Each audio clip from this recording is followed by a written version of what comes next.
session of the Senate and the second regular session of the 18th Congress is hereby called to order. Senator Amy Marcos will lead the chamber in prayer. And we pray, Lord, make us the instrument of your peace. Bless today and through this month and the year the thousands of women who fight at the front lines of the pandemic as doctors, as nurses, and the huge female majority of health workers. Give them strength and compassion to perform their work, even as they risk their own lives to save the lives of others. Where there is hatred, let us sow love. We pray for all the Filipino mothers, daughters, grandmothers, and granddaughters who struggle at home in these difficult times to put food on the family table, to teach their children, even as the schools remain shut, to care for their sick, elderly, and COVID-infected members as the default caregivers of every family, while a fissured and faulty healthcare system continues to neglect their families. When there is injury, let us bring pardon and a long-abiding healing. Comfort all the women who, together with their children, suffer from the trials of discrimination, of abuse, exploitation, and trafficking, violence, war, helping them to become the instruments of their own rescue, their own reconciliation, and final recovery. We pray most fervently that our Muslim sisters will finally be free from the bondage of poverty and landlessness, that they may at last transform the swords of war into plowshares that enrich the earth. Where there is despair, let us sow hope. Finally, let us pray for our women leaders, the women senators in this hall, together with their fellow men in this session, as well as all other women who strive to provide guidance and inspiration to their businesses, micro and small, to local governments, to communities. May you always enlighten us and protect the Filipino people, Lord. All this we ask from Christ our Lord. Amen. Amen. The Secretary will please call the roll. Roll call of members. The Honorable Senators Angara, Present. Binay, Present. Cayetano, De Lima, De La Rosa, Drilon, Present. Gatchalian, Go, Present po. Present. Gordon, Present. Ontiveros, Present. Lacson, Lapid, Marcos, Present. Pacquiao, Present. Pangilinan,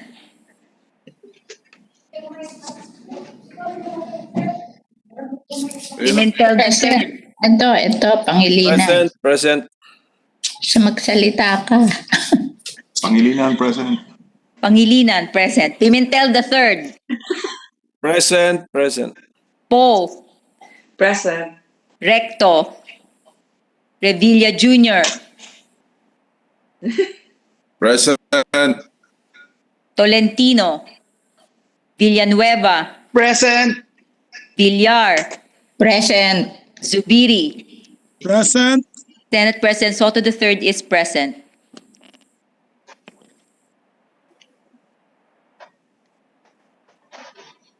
With 7 senators physically present and 15 senators virtually present for a total of 22, the chair declares the presence of a quorum.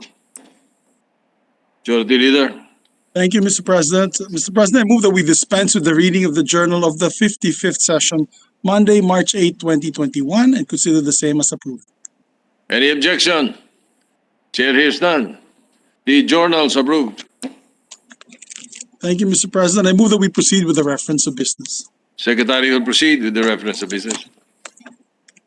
Reference of business, bills on first reading. Senate number 2089, an act amending sections 1, 3, 4, 5, 6, 8, 9, 10, 11, 18, 22, 24, 26, and 28 of Republic Act number 3591 as amended, otherwise known as the Philippine Deposit Insurance Corporation Charter, and for other purposes, introduced by Senator Angara. to the Committee on Committees on Banks and Government Corporations.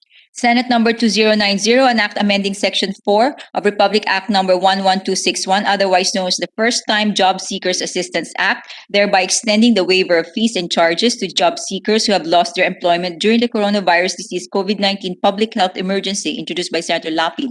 Referred to the Committees on Labor and Civil Service. Senate number 2091, an act amending sections 35, 37, 38, 39, and 40 of Republic Act number 4566, otherwise known as the Contractor's License Law, modifying the contractor's license renewal process, increasing fees, and imposing penalties for violations thereof, introduced by Senator Lapid. Referred to the Committee on Trade. Senate number 2092, an act amending Republic Act number 7925, otherwise known as the Public Telecommunications Policy Act of Philippines, by requiring public telecommunications entities and internet service providers to institute a refund mechanism for service outages and disruptions, introduced by Senator Lapid. To the Committee on Public Services. Majority Leader. Thank you very much, Mr. President. Mr. President, we are now ready for the approval of third reading on several local bills. I just want to put on record that we had distributed copies of this last week, thereby complying with the 3-day rule of the Constitution. Therefore, Mr. President, I move that we approve on third reading House Bill number 7700. Mr. President, ask Secretary to read the title of the measure and proceed with the roll call vote. The Secretary will read the title of the measure and conduct a roll call vote. House Bill number 7700, an act reapportioning the first legislative district of the city of Caloocan into 2 legislative districts. Roll call vote. Honorable Senators Angara, Yes. Binay, Yes. Cayetano, De Lima, De La Rosa, Drilon, Gatchalian, Go, Yes. Gordon, Ontiveros, Aye. Lacson, Lapid, Marcos, Yes. Pacquiao, Mr. Ilinan. President, please Yes. count in my vote. I was Yes. not able to unmute right away. Has it been Senator called yet? Poe Has it been called yet? voted yes. Go ahead. Pacquiao, Wala pa. Yes, yes. Pangilinan, Yes. Yes. Pimentel III, Yes. Poe, Recto, Revilla Jr., Yes. Tolentino, Villanueva, Yes. Villar, Zubiri, Yes. Senate President Soto III. Yes.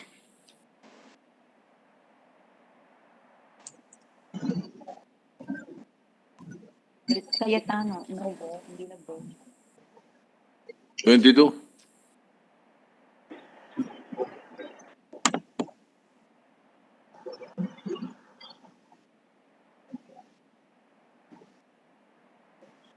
The Secretariat counts. 19 affirmative votes, no negative votes, no abstention. House Bill 7700 is approved on third reading. Senator you very Tolentino much. is recognized.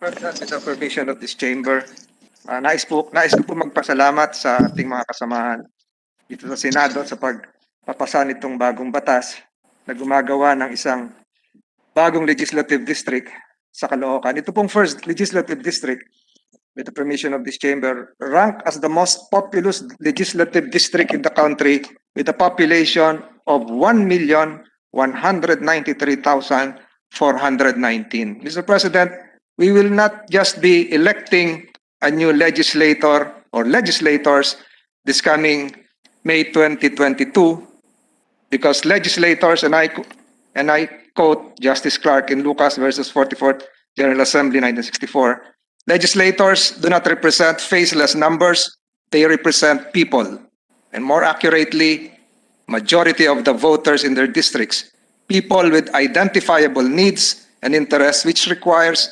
legislative representation, and which can often be related to the geographical areas in which these people live. The very fact of geographical redistricting, the constitutional validity of which the courts have never questioned, carries with it an acceptance of the idea of legislative representation of required needs and interests. Mr. President, I share the joy of the people of Caloocan, who finally will have a stronger and firmer voice in Congress with their additional representation. This will likewise ensure highly empowered local governance that is more capable of meeting the various needs of Caloocan City, given that it is the fourth most populous city in the country and the third in the national capital region. Once again, this representation would like to thank the members of this chamber, the majority leader, the Senate President, the minority leader, and all our colleagues for their unwavering support to the city of Caloocan with the passage of this measure. Salamat po. Mr. President, Yes. Senator Gordon would like to be recognized, Mr. President. Senator Richard Gordon is recognized. Mr. President, unfortunately, I was detained in the liquidity problem, so I wasn't able to vote earlier. I'd like to vote my registered yes if I still may.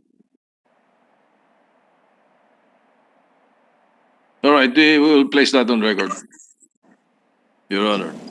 Thank Thank you, Your Mr. President. That's okay. Go ahead, Senator, the Majority Leader, Senator Zubiri. Thank you, and congratulations as well to Senator Francis Tolentino and to the legislators of Caloocan. Indeed, Caloocan is a very large city which would need two legislative districts to represent them in Congress. Mr. President, moving forward, I move that we approve on third reading House Bill number 6413. I so move, Mr. President. Any objection? Hearing none, the Secretary will read the title of the measure and conduct a roll call vote. House Bill number 6413, an act dividing the province of Maguindanao into two provinces, namely Maguindanao del Norte and Maguindanao del Sur. Roll call vote. Honorable Senators Angara, Yes. Binay, Yes. Cayetano, De Lima, De La Rosa, Drilon, Gatchalian, Go, Gordon, Ontiveros, Ay. Lacson, Lapid, Marcos, Yes. Pacquiao, Pangilinan, Yes. Pimentel III, Yes. Poe, Yes. Recto, Revilla Jr., Yes.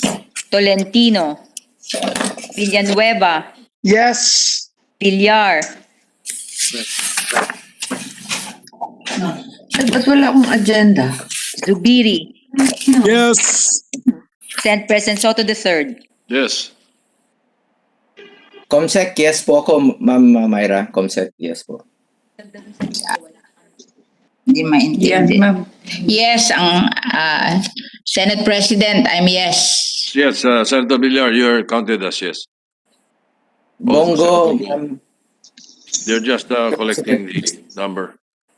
There are 22. All right, there are 22 affirmative votes, no negative votes, no abstention. House Bill 6413 is approved on third reading. Majority Leader, Mr. President, Senator Tolentino. Mr. President, nakalimutan ko pong banggitin si Senator Marcos kanina, kasama rin po siya sa pagbalangkas noong bill na gumagawa ng panibagong distrito sa Caloocan. Dito naman po sa House Bill 6413, nakapapasalamang po natin. Karangalan ko pong ipakita ang kasayahan ngayon ng mga tiga Maguindanao. Through this piece of legislation, Maguindanaoans will be empowered to reach their aspirations for the region. Tomorrow we will be tackling, Mr. President, an important legislation concerning Bangsamoro. The passage of this measure will not only propel economic, political, and social growth for the new provinces, it will ensure effective delivery of public services to Maguindanaoans. It is with great honor and joy to see this bill approved on third reading. Congratulations to all Magindanaoans watching us today, through their leaders, and to this August chamber, Senate President, the Majority Leader, the Minority Leader, and all our colleagues for diligently working on this bill, including Senators Bong Revilla, who filed SB 1274, Senator Cynthia Villar for filing Senate Bill 1714. Although this bill geographically divides the present Maguindanao province, it will surely promote peace and bring about only positive improvements to the new provinces, Maguindanao del Norte and Maguindanao del Sur. Maraming salamat po sa inyo. Congratulations to the new provinces. Bismillah. Thank you, Mr. President. Mr. President, we recognize Senator Bong Revilla as well. All right. Well, before we act on the manifestation or the motion of the majority leader, just for the record, we'd like to correct a number. The earlier vote on the Caloocan district is 20. All right, 20 affirmative votes.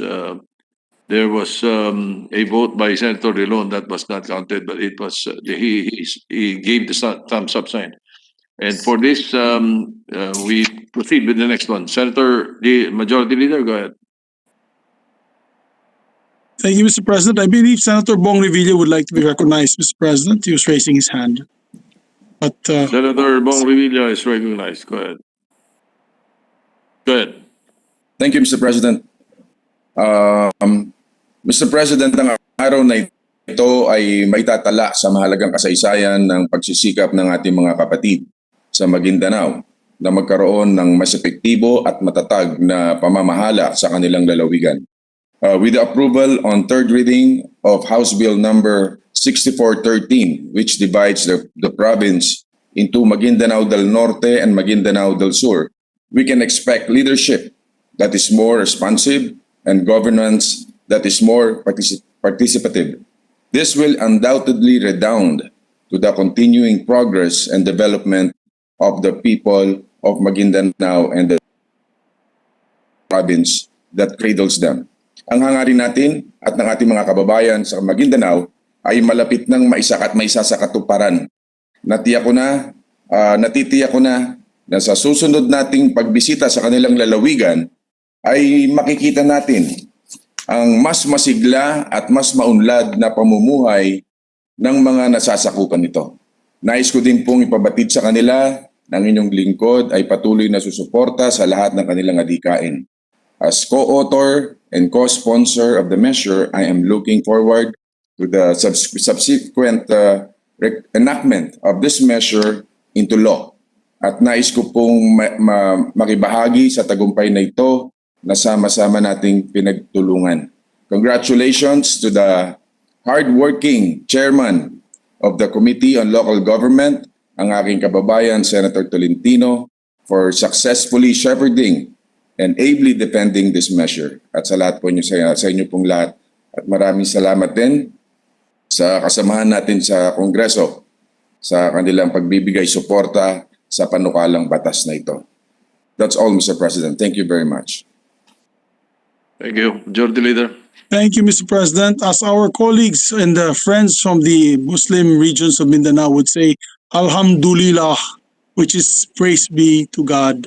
Thanks be to God, Mr. President. And it is really an honor to be part of this historical measure. This was actually something that was long coming. We already had recognized at one point in time in my first term as Senator, Mr. President, some of our colleagues were not here yet, like Senator Angara, Senator Joel, and they were still in the House of Representatives.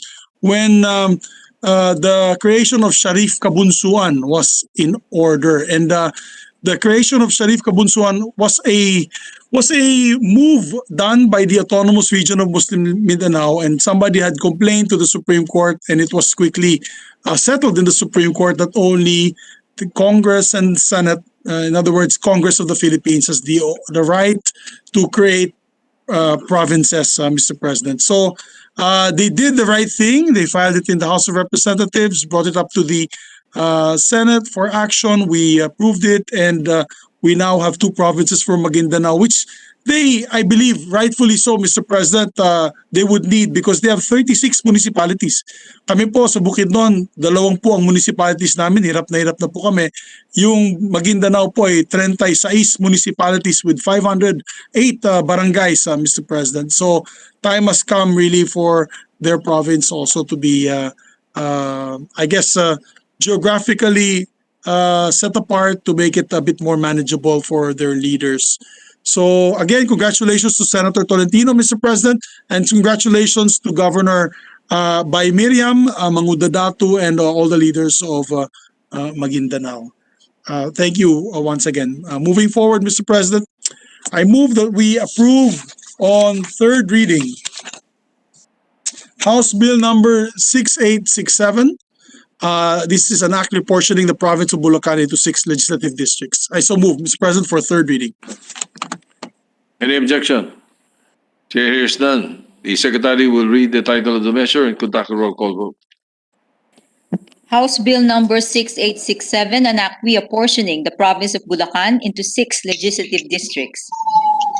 Roll call vote, Honorable Senators Angara, Yes. Binay, Yes.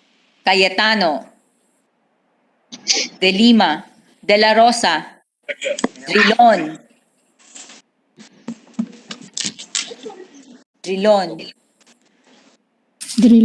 Gatchalian, Go, Yes, yes. Gordon, Yes. Ontiveros, Ay. Lacson, Lapid, Marcos, Yes. Pacquiao,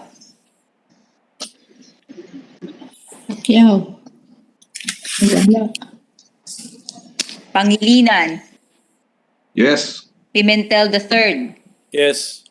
Poe, Yes.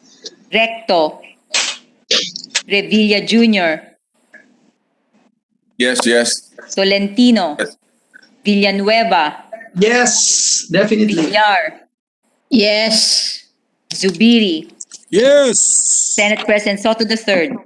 Mr. Yes. President, also Senator Gordon is being recognized, wants to be recognized. After you, Mr. President. Senator Gordon and then the minority leader. Senator Gordon, you're recognized. No, Mr. President, I just voted yes, Mr. President. I'm sorry, Okay. the majority already. Senator Dillon, you're recognized. Yes, the same here, Mr. President. Please record my vote as in the affirmative. All right, there are 21 affirmative votes, no negative votes, no abstention. House Bill 6867, correction. House Bill 6867 is hereby approved on third reading. President. Senator Francis Tolentino, you're Mr. President, again, this representation would like to express its deepest gratitude for your support. Our colleagues likewise for the swift passage of this measure which provides for the reapportionment of Bulacan into 6 legislative districts. Bulacan is not only a cradle of history and heroes, it has proven again and again that it is one of the most progressive provinces in the country with boundless potential for growth. The reapportionment of the legislative districts of Bulacan seeks to ensure equitable representation for the inhabitants of the province in consideration of its large population and steadily growing industrial and commercial sectors. With the prospects of accelerated growth brought about by the proposed Bulacan International Airport project and the Bulacan Pharmaceutical Zone, it is high time that the people of Bulacan be given stronger voice in the halls of Congress so that their varying needs could be efficiently addressed. Salamat po sa inyong lahat.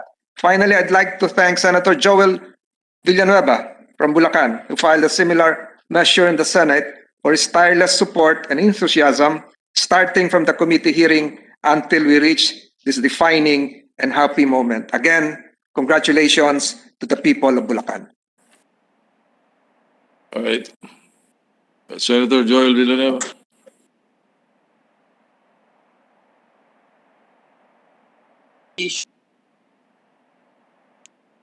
Our hardworking chair of the Committee on Local Government, Senator Francis Tolentino, as well as the rest of my beloved colleagues for your valuable support. The reapportionment of the province into six legislative district is not just about moving boundary lines, rather it will aid in the equitable growth and the better representation of the 3.3 million Filipinos residing in the 21 municipalities, 3 cities, and 569 barangays in Bulacan.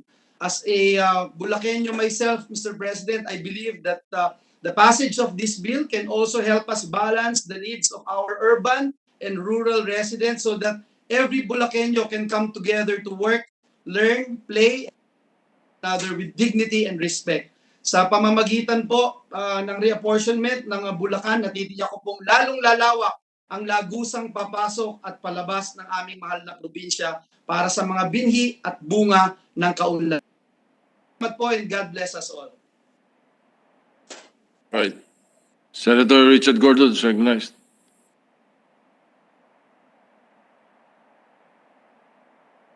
Right. Thank you.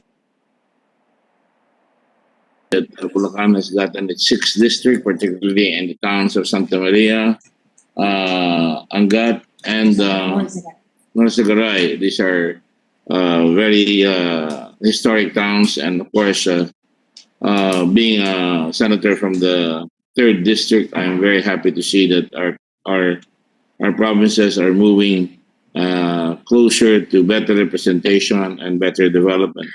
You must remember that we voted about a couple or 3 months ago on the matter of the Bulacan Airport, which I'm sure will not just bring development, but will bring executive pressure in the sense that they will need better and quicker reaction to the challenges of development. And I think having a 6th district there will give more voice to the people of the 6th district as well as the people of Bulacan to be able to measure up to the requirements of the ages. Thank you very much, Mr. President, and congratulations to Senator Tolentino and Senator Villanueva, who's from Bukawi. But nonetheless, we're both from the 6th district. I think all of us in the 6th district, I think there are several of us here, including the small province of Aurora, who has joined the Luzon, Central Luzon, as well as other folks like Senator Pangilinan, and of course a few others. Thank you very much, Mr. President, and God bless the Philippines. Majority Leader. Thank you, Mr. President. I learned something new today. Inong pala is also from Bulacan. Yes. That's good. That's good. Mr. President, moving forward. You know, Mr. President, Senator Angara is distracting me while I'm reading the agenda. Okay, Mr. President, I'm in a quandary, Mr. President, because today I had promised Senator Tolentino, Senator Panfilo Lacson, Senator Ping Lacson, that he'll be first on the agenda today as he was waiting all day for his on the debate on his resolution, Mr. President. But also on board is a resolution honoring and commending the TOYM. If it's all right, Mr. President, with the sponsors for the TOYM, I believe a promise is a promise. If we can just recognize Senator Lacson and continue with the interpellations for his resolution, and after which we can take up the TOYM awardees, Mr. President. Senator Lacson is recognized. I'm willing to defer to the other points in the agenda, Mr. President. So that's fine with me. Thank you, Mr. President. We can, if it's okay with Senator Lacson, we can take up the resolution. Yes. Thank you, the Mr. TOYM. President. And then I just wanted to deliver my promise, Mr. President. Ayoko magalit sa akin si Senator Ping. But with that, Mr. President, I move that we take up, with the permission of the body, proposed Senate resolution numbers 621, 624, and 670. I so move, Mr. President. Any objection? Chair hears none. Consideration of the measures in order. It's PS Resolution 621, taking into consideration 624 and 670. That's correct, Mr. President. May we ask the Secretary to read the title of the measure? Secretary will read the title of the measure.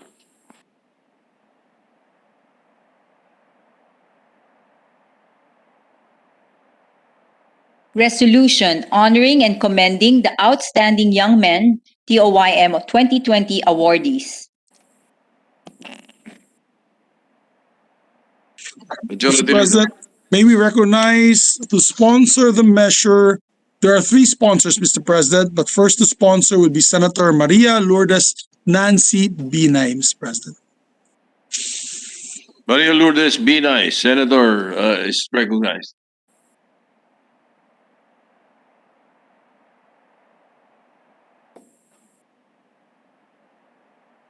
You're on. Thank you. Thank you, Mr. President. Mr. President, I rise today to sponsor Senate Resolution number 621, which seeks to honor and commend the 2020 Outstanding Young Men and Women awardees. There is perhaps no more appropriate time to celebrate Filipinos who have gone above and beyond in serving their communities than on the week leading to the anniversary of the hard lockdown due to the COVID-19 pandemic that has crippled our nation. The deeds of our TOYM awardees reassure us that there are many among our ranks who are willing to do the difficult and the uncomfortable, to disrupt what has been taken for granted in the name of true public service. We honor 7 today, but I believe that there are much more of our fellow Filipinos who are of the same mold. A year on, and with our hopes of recovery rising with the arrival of vaccines, perhaps we in government should also take note of what our awardees have done. Are we comfortable? Are we playing it safe? Are we upholding our duties to the best of our ability? Seeking ways to innovate so that our programs are effective and efficient and adhere to what we have sworn to do. In a year of upheaval, surely it is only right that we examine whether we have neglected to change with the times and rectify whatever is needed. More than this, I urge my colleagues, not just us lawmakers, but all of government, let us work together in creating an environment that allows us to replicate and scale up the innovations of our awardees and other change makers. In a country facing an unprecedented pandemic and regular natural disasters, it should not be an option, but a necessity to adopt Attorney Leslie Jean Cordero's ideas in managing disasters. At a time when our limitations in information technology are exposed, it is crucial that we engage the expertise of Mr. David Almerol and Dr. Raymond Francis Sarmiento as we seek greater interoperability between our systems for safer and more efficient services. As we grapple with our perennial public transport problem, Mr. George Royeca and Angkas should remind us that our number one priority should be the people's welfare. Mr. Edgar T. Elago and Captain Ron Villarosa Jr. are shining beacons in government service who work beyond what is required of them to kindle hopes of a better life for marginalized communities. And Mayor Vico Soto simply inspires us because he shows us a better way, the kind of leader you cannot help but root for because his leadership is infectious and his governance inclusive. Mr. President, esteemed colleagues, the work required for our people and country to recover from the wide-ranging effects of the pandemic is hard and bruising. Our government will need all the help it can get if we are to gain any headway and get back on track.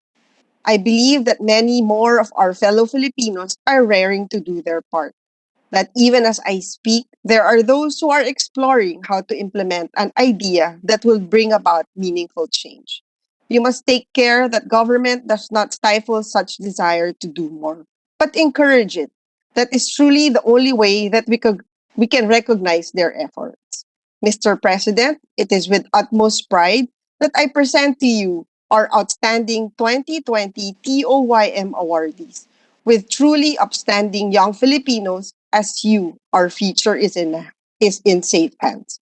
Thank you for your service at mabuhay kayong lahat.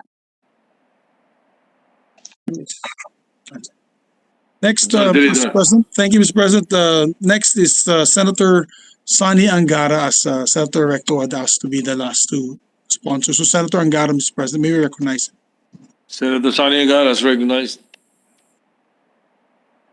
Thank you, Mr. President. Thank you, Majority Leader. Dear colleagues, allow me to amplify on what our esteemed colleague, Senator Nancy Binay, and what our Senate Pro Temp, Ralph Recto, will say in their respective resolutions commending the 2020 batch of awardees for the Outstanding Young Men Awards. It's important that we as a society recognize exemplary achievement, not only because we seek to encourage excellence, but also because such storied feats can inspire our people. They can lift our spirits, they can stoke hope in our hearts, and remind us that even amidst very trying times, there are people capable of outstanding feats. This year, we continue to be inspired by 7 exemplary stories of Filipino achievement.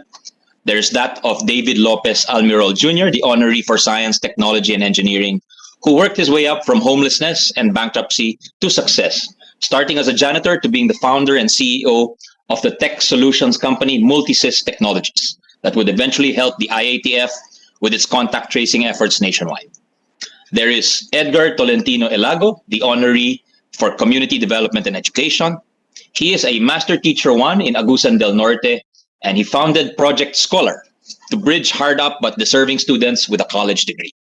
He jump-started an Adopt a Manobo and a Mamanwa student initiative and built up Cultura Couture, which is a social enterprise that spreads awareness of indigenous peoples' culture and identity while raising funds for marginalized IT communities. We've also heard the story of George Ilagan Royeca, the honoree for business entrepreneurship in pioneering industries, who co-founded Angkas, the app-based ride-hailing service that has formalized and upgraded the jobs of former habal-habal drivers. There is also attorney Leslie Jean Yu Cordero, the honoree for political and social sciences, who currently manages a World Bank program tackling the overall response to disaster risk of the Philippines, and who, in her previous stints in government, which included a stint in our own office of our own Senator Kiko Pangilinan, and she is responsible for coordinating with more than 30 cabinet secretaries for the creation and implementation of the Yolanda Comprehensive Rehabilitation and Recovery Plan.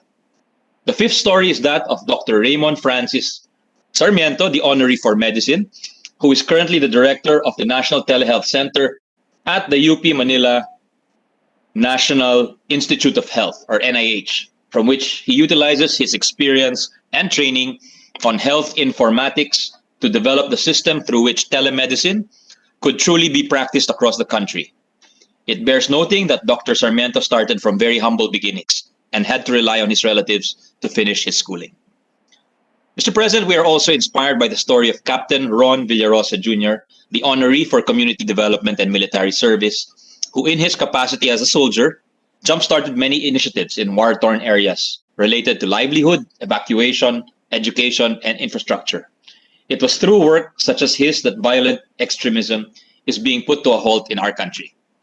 And finally, there is the story of Pasig City Mayor Victor Maria Regis Soto, the honoree for government service. It sounds like a familiar surname, Mr. President, who at a young age has captured the nation's attention because of his work in doing away with outdated policies and practices, introducing fresh approaches to the day-to-day work of local governments, especially during the pandemic, and ultimately delivering public services to his constituents with utmost efficiency, utmost effectiveness, and utmost transparency. Recently, the U.S. State Department recognized him as among its 12 international anti-corruption champions.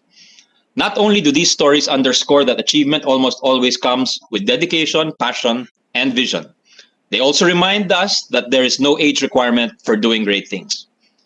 In my view, the youth of our awardees is merely circumstantial, incidental even to the core themes of the stories of our awardees, which are human perseverance, human compassion, and human ingenuity and foresight.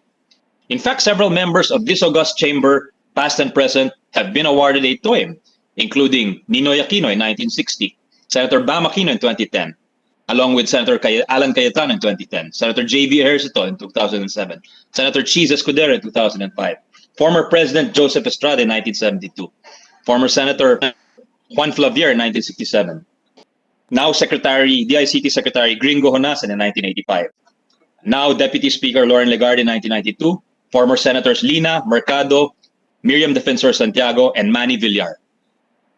And of course, among incumbents, there is yours truly. And of course, in 2010, just kidding, Mr. President. And of course, I must emphasize Sherwin Gatchalian in 2011, Richard Gordon in 1982, Risa Hontiveros 2001, and Senator Manny Pacquiao in 2004. Huwag kalilimutan, Mr. President. Every year, the Senate recognizes and commends the new batch of TOIM awardees. It has almost become a tradition, and rightly so. Because while our august chamber is tasked with enacting important pieces of legislation, it is also incumbent upon us to help keep our people inspired and hopeful, especially in the face of the greatest humanitarian crisis in our generation. So let us continue this tradition, Mr. President, and affirm our admiration, recognition, and commendation of the 2020 batch of TOIM awardees. Salamat po, Mr. President. Thank you. Majority Leader. Thank you, Mr. President. Next is Senator Risa Ontiveros, Mr. President. Senator Risa Ontiveros is recognized.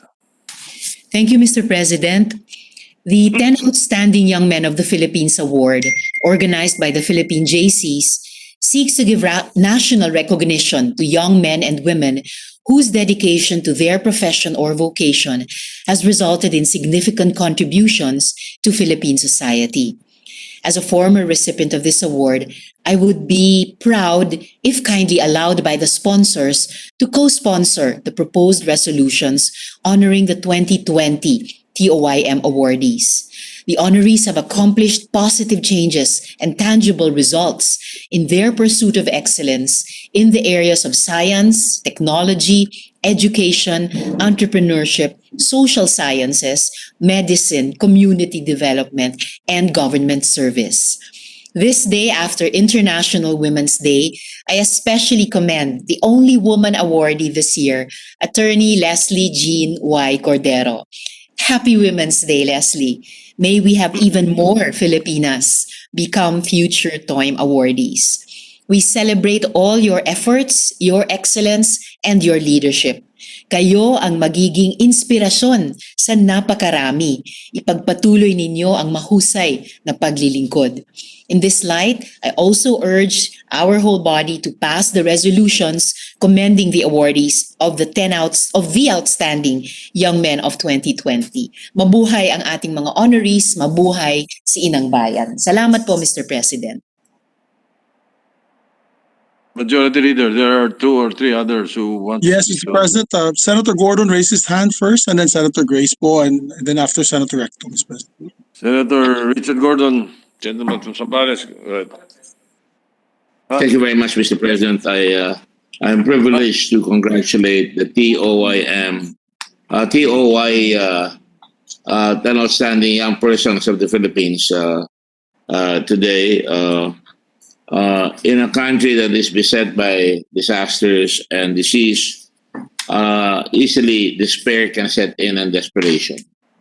And that is why, to my mind, the 10 Outstanding Young Philippines Award is a beacon of hope and inspiration to make sure that we are able to realize that in having a work ethic, having ambition, and making sure that we have values, that some of us will be recognized. I think more of us, quite frankly, should be recognized, because there are many more who may not be in that kind of situation where they can easily have access to the JCs. And I do know that from time immemorial that it used to be the 10 outstanding young men, and today we have 7. I'm happy to see that we have a medtech among them. Is that multi-system technology group, not the medtech. The president of can you move it down? Excuse me. In public health informatics fellowship, the president of Dr. Raymond Francis Sarmiento. who has specialized in telemedicine or telehealth, Mr. President. This is something we're trying to pursue. We've been trying to pursue this not only for the Philippines, but also beyond our shores with the OFWs. And we are in the process of doing that, trying to get in touch with our partners in India that have this. I'm happy to see that we have an Army Reserve man in the process. The Army Reserve gentleman did not graduate from the Philippine Military Academy. And as you can see, Captain Ron Villarosa is a product of the Special Forces Regiment Airborne of the Armed Forces of the Philippines and has contributions in community development. He's a graduate of PLM, Pamantasan ng Luzon na Maynila, and certainly comes from humble beginnings. And he became an officer through dint of hard work. And as a member of the Armed Forces of the Philippines, Villarosa has helped plan and implement many livelihood, evacuation, education, and infrastructure programs in conflicted areas. I salute Captain Villarosa because sounds like a self-made man all the way. Because as you know, even in the United States, there is that, sometimes competing systems of the reserve as well as those who graduate from the military academies. Mr. President, the other folks here, for example, like Leslie Jane Cordero, a lawyer like us, who has worked as a senior disaster risk management specialist at the World Bank, and has distinguished herself in her efforts to advance political and social science. I understand he is in charge of a $1 billion program for the Philippines as a senior disaster risk management specialist for the World Bank. And I believe that I don't think the one thing that I've learned in life is that we don't put people in categories, although TOYP has a tendency to put categories for the awardees. But, my Jesuit professor, Father Gorospe, once upon a time, don't lose your wife by putting them in a frame and that they can no longer grow. I think Senator Soto and I, and even Senator Giron, if I'm not mistaken, knows that we cannot put our loved ones in a category so they're allowed to grow. And when TOYP comes in with categories, I'm sure that these people are capable of greater growth, Mr. President, and service to their fellow men. I'm happy that George Royeca, with whom I just signed a memorandum of agreement now, tapping into the 30,000 angkas that will now help us during disasters, or for that matter, even without disasters. This is a gentleman who has come forward to us. I did not know him from the very beginning, but he stepped into the Red Cross and suggested that we have a tie-up. And certainly, I'm only happy to have more volunteers because the more eyes and ears and wheels in this particular case we have, particularly if they're trained in first aid, the more we can save lives on the highways and the more they can guide us during disasters to show us if there's an earthquake where areas have been barred from entry because of fallen buildings or debris, they can guide us to different areas. Ed Ruyeca is certainly a welcome treat because just about a few months ago, they were being treated as violators of the law. And yet, we have become distinguished as one of the Angkas capitals of the world. And this is through the efforts of Mr. Ruyeca.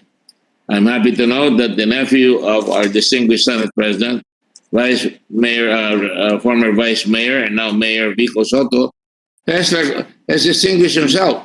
The biggest award is not just the State Department recognition, as far as I'm concerned, but the very fact that he walks his talk, that he is an exemplar to many, many young people, that to him, the mayorship is not a title. It is action, Mr. President. And that is why I am very, very happy. I think that he is well-deserving in this category in spite of his young age. I got mine when I was 37. I don't know how old Vico is. He's probably 31 years old, which means that a lot of journeys of development and conquest of ignorance, conquest of poverty is before him. I am very, very pleased that we have him as one of the TOYP awards. So, Mr. President, I hope I didn't miss anybody, except for one, Edgar Ilago. I put him last, Mr. President, because he was a teacher. All of us must be teachers, even if we're senators. Even I act always and reach out, and that's why I always have a company of young people around me, because they keep me up in step. They compete with me in terms of what they know, and they share their knowledge, and I share my experience. The greatest error of age, once upon a time I said, and I quoted from a Reader's Digest quote, is to believe that experience is a substitute for education, and the greatest error of youth is a substitute for experience. Mr. President, Edgar Ilago has really shown us the light to his students. He's dedicated his life to teaching, inspiring the youth. That poverty is not a barrier towards development, and high aim is the necessary fuel to make sure that he never stops, because the only fuel that you need is to believe in yourself. These are people, all of them, who believe in themselves and who want to make sure that they make a difference in life, Mr. President. For that alone, they are worthy of getting the outstanding young persons of the Philippines, Mr. President. And I salute them as I salute our fellow TOYP people here.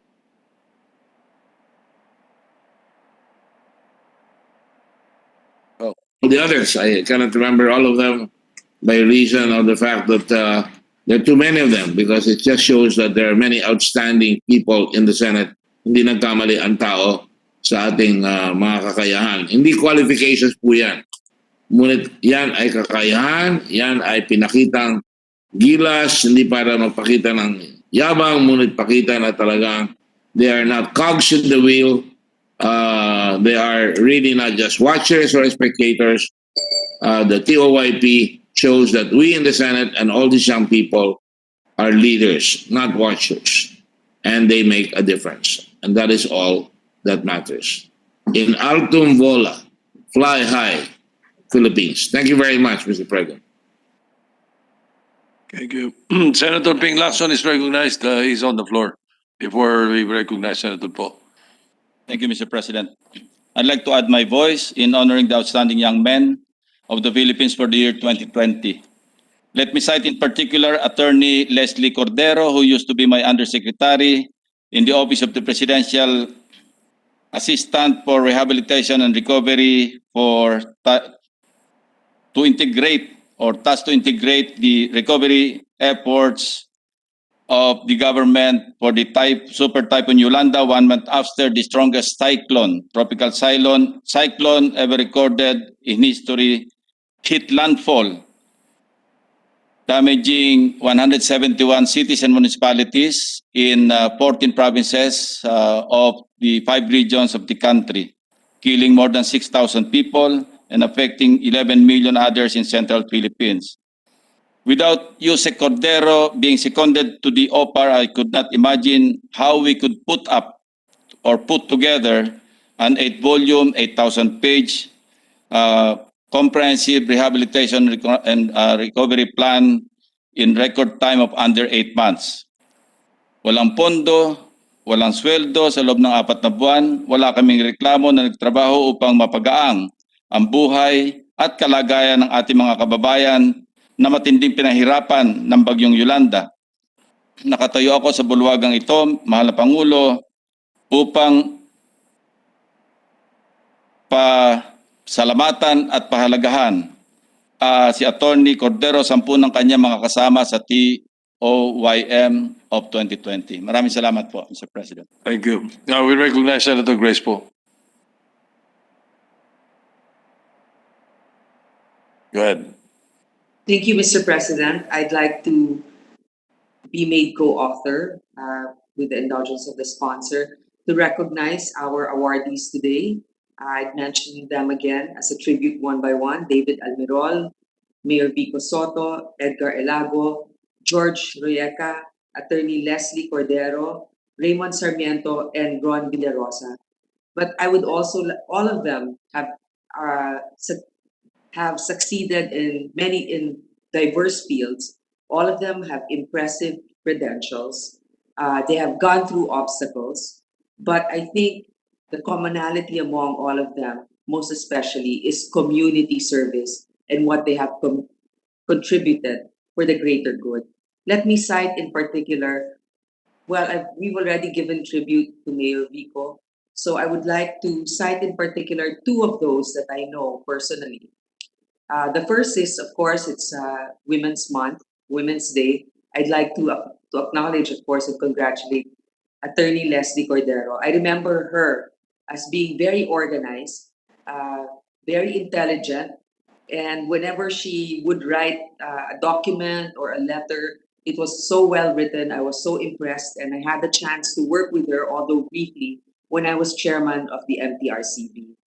I would also, of course, as chairman of the Committee on Public Services, which deals with transportation, hats off to George Royeca, because I know that he has gone through so many obstacles because of our government bureaucracy. He was able to wade through them and push a concept of this angkas, the ride sharing, in a way that has provided jobs for thousands of our countrymen, and not only provide jobs, but have done many volunteer work, as cited earlier by Senator Dick Gordon. One of the latest ones is with the Red Cross.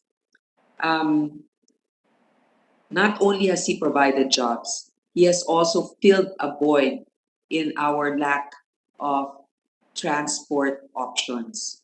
And so I know that George is still currently going through a lot of challenges, articulating to our bureaucrats the importance of this service.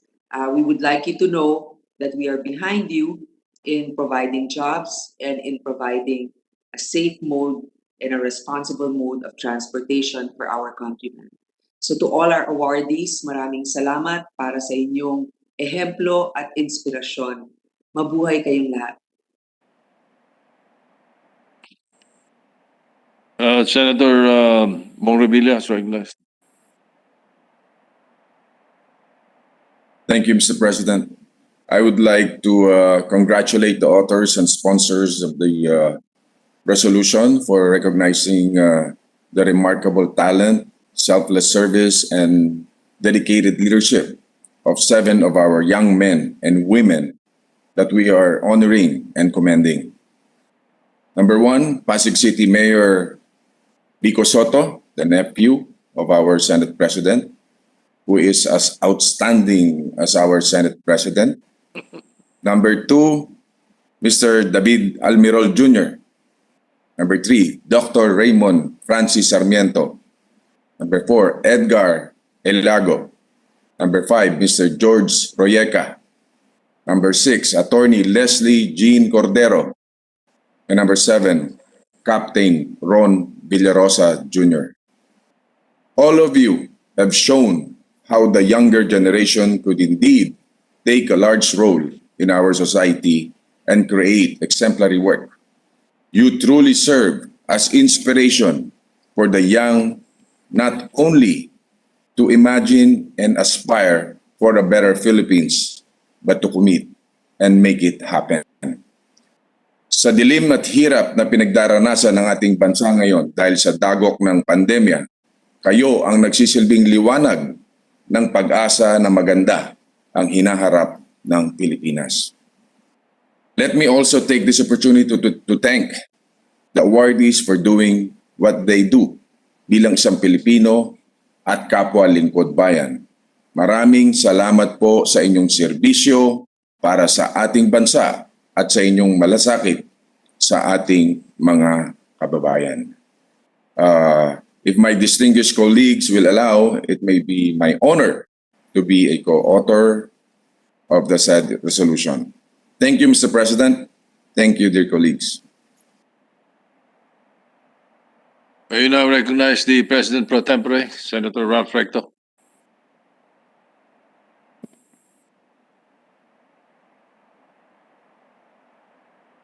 Mr. President, my dear colleagues, today the Senate holds its annual tradition of feting the country's outstanding young persons selected under the auspices of the JCs.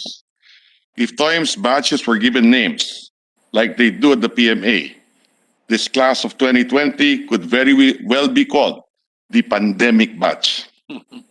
And I believe that what they did during the past year, when civilization was brought to its knees by a virus invisible to eye, was a key factor in their selection.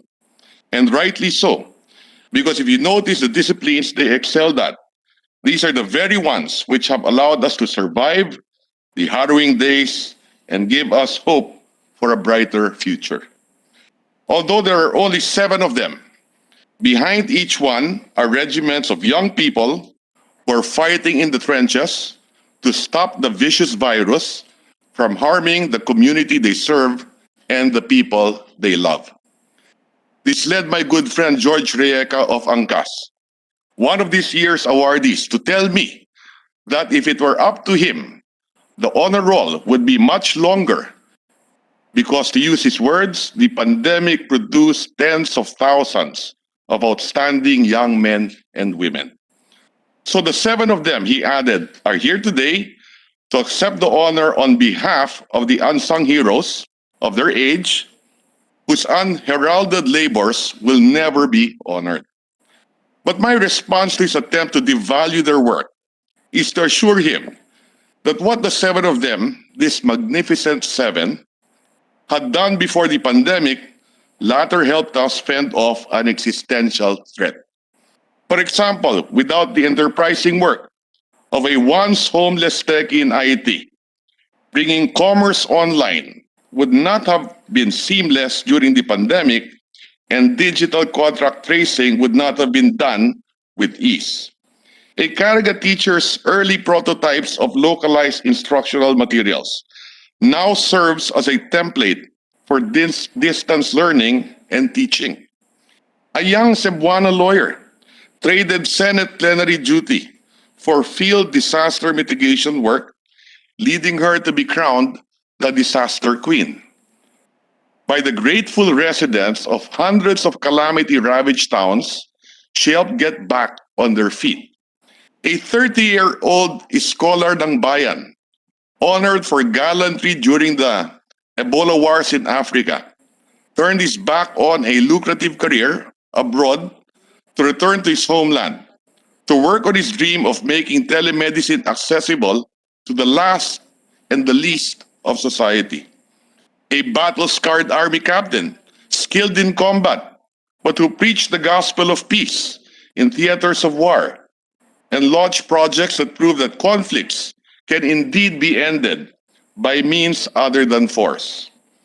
A young mayor who walks the talk in good governance, who serves the common good with straight talk and common sense, who transforms rather than transacts, and draws moral strength from his faith and from his family.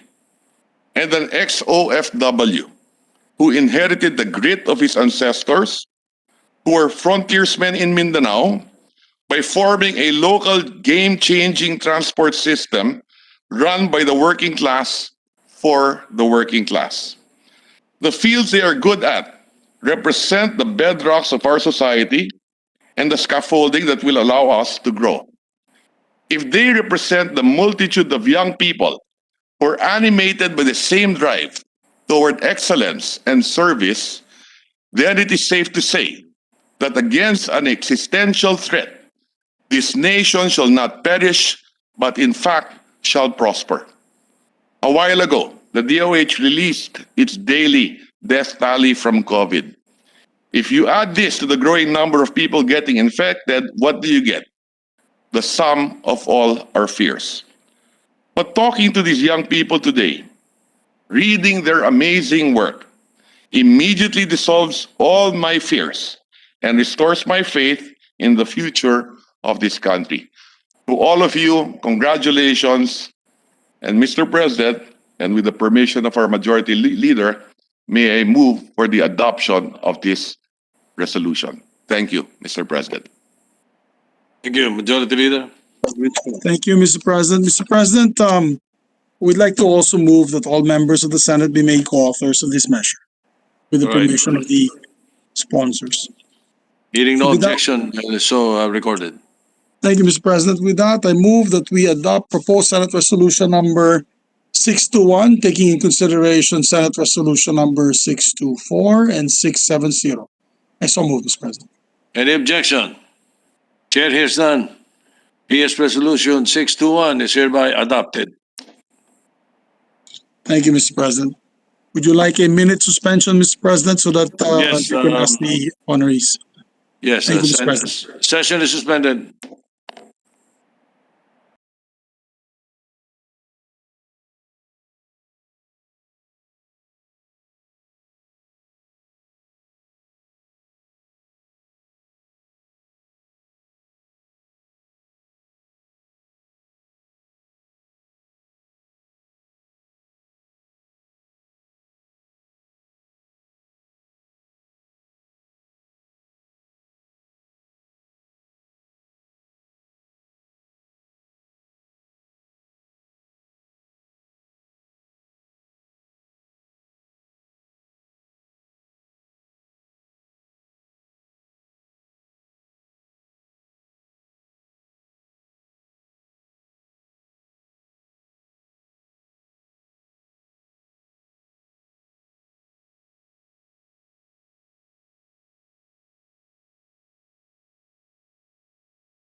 resumed. Majority Leader. Thank you, Mr. President. Mr. President, with that, moving forward, for a more interesting topic today, Mr. President, may we resume consideration of Senate Resolution number 559 under Committee Report number 186. I so move, Mr. President. Any objection? Chair is none. Consideration of 559 resolution is in order. May we recognize the distinguished gentleman from Cavite, Senator Panfilo Ping Lacson, and to interpolate, I believe, our colleague Senator Gordon was going to interpolate Senator Lacson, Mr. President. May we recognize- Senator Ping Lacson is recognized to continue sponsorship of the measure. And to interpolate is Senator Richard Gordon. Unless, Mr. President, there is on the floor. It may only means Mr. President, unless there is a gentleman on the floor that wishes to interpolate the good sponsor. None at this point. It seems. May we that ask for a Senator 1 minute Gordon is suspension, Mr. busy. President? He's probably being interviewed. May we just ask for a minute suspension, Mr. President? Session suspended. Oh, Mr. President,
Sige. Okay lang daw, okay John lang daw. Leader, Okay lang daw, okay lang daw. Thank you. anong kailan? Hello, Mr. President. Yes. Sorry. May we now recognize our dear colleague. Before we do recognize Senator Gordon, I try to apologize to Senator Gatchalian. I was supposed to recognize him as one of those who would co-sponsor the TOYM, but he was on the floor, so I expected him to stand up, Mr. President. I have no view of the floor in my screen, so I apologize to Senator Gatchalian. Maybe just recognize Senator Gatchalian to make a manifestation. Yeah, he's not here. Oh, he had left. He's not here on the floor. So it's all right. Let's just continue because the Mr. President. previous issue before the Yes. suspension was for me to recognize Senator Lacson, and I already did. Yes, Mr. The President. sponsor, no, to sponsor. We are in PS Resolution 559. Yes, Mr. And now we recognize Senator Richard Gordon to Yes, continue Mr. the President. interpellation.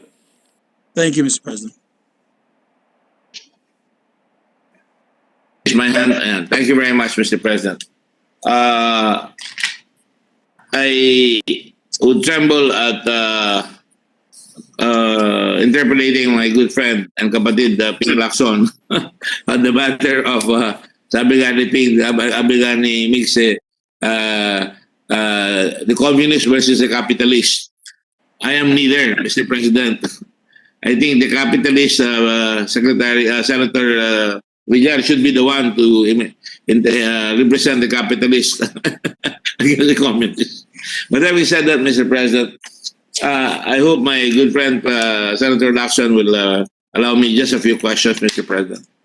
Willingly, to my kapatid and kababayan from Imus, Cavite, and of course from Zambales. Thank you, Mr. President. Both Senator Lacson and I shared heartbreak when Governor Ayong Maliksi, who's a common friend, passed on. And I really appreciate the words sent to me by Senator Lacson. It eased the pain, and I hope I was able to ease his. I still talk about about Governor Maliksi's passing every day to doctors and to friends.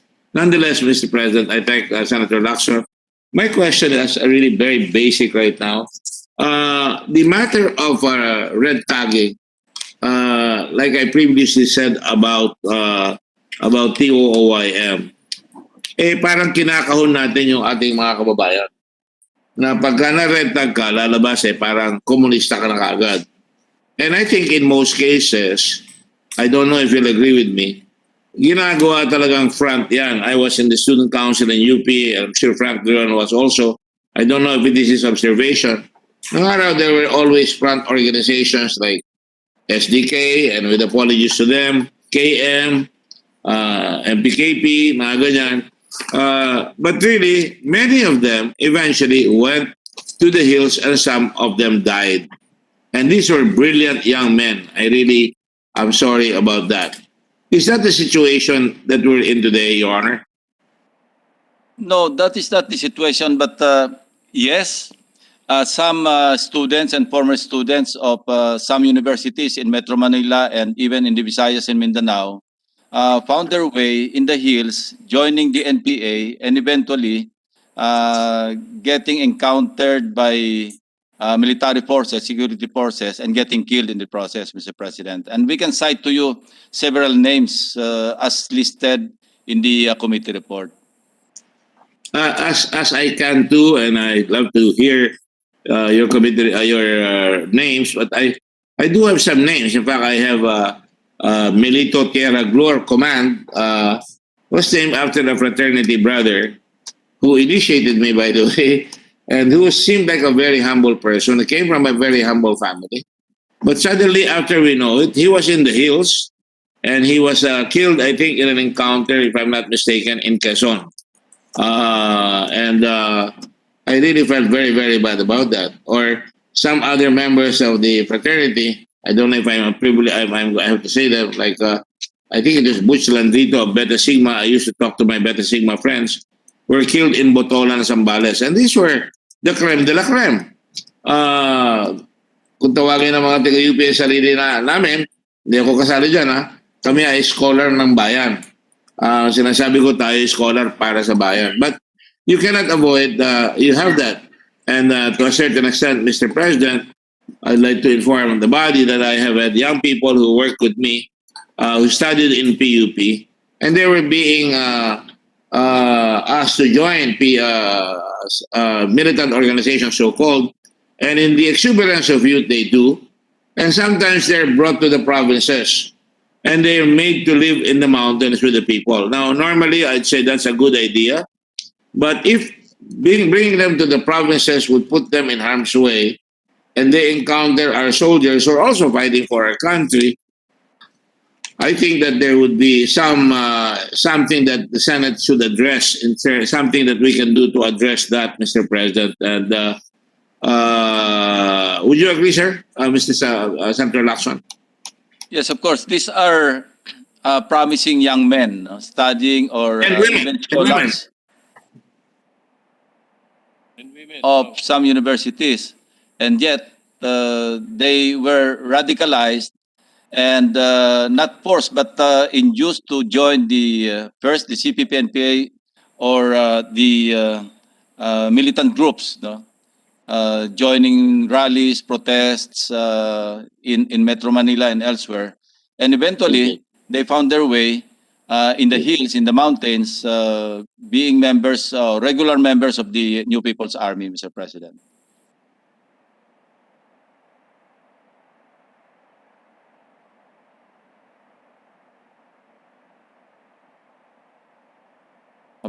In fact, I remember, I think it was Maite Gomez. She was a model. And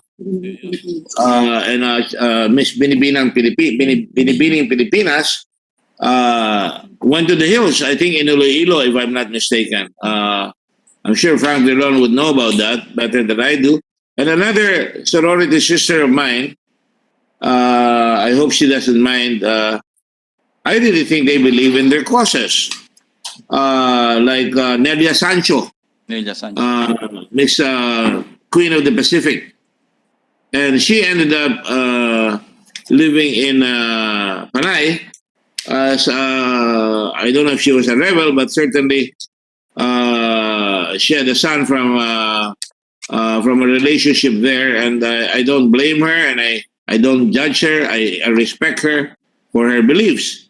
And this is why I shake my head in, I don't know if it's despair or being let down by the fact that we are not giving our people enough choices to reform our government. That our young people are there, especially in the 60s and the 70s or 80s, when, practically in Asia, in ASEAN, you had kami in Indonesia, young people who were going out there, and now in Myanmar, fighting on the streets of Myanmar for democracy. But nonetheless, Mr. President, there is such a problem, and because of their idealism, and which is based really on the reality of what is happening on the ground, the corruption, the failure of land reform, and the inability of people to make a path for a better life. There's really very few opportunities, and you really have to work hard to see to it that you get ahead in life. I cite Senator Dillon, who was his parents, I think, were both teachers. Correct me if I'm wrong, Frank. But all your brothers all became college graduates and became quite good because of hard work. I don't think that is available right now to our country. Yes, I agree. This youth. Yes, I agree. Senator Dick, yes, that's the situation, Mr. President. I agree with Senator Gordon. Thank you, sir. So, Senator Lacson, when we say red tag, I think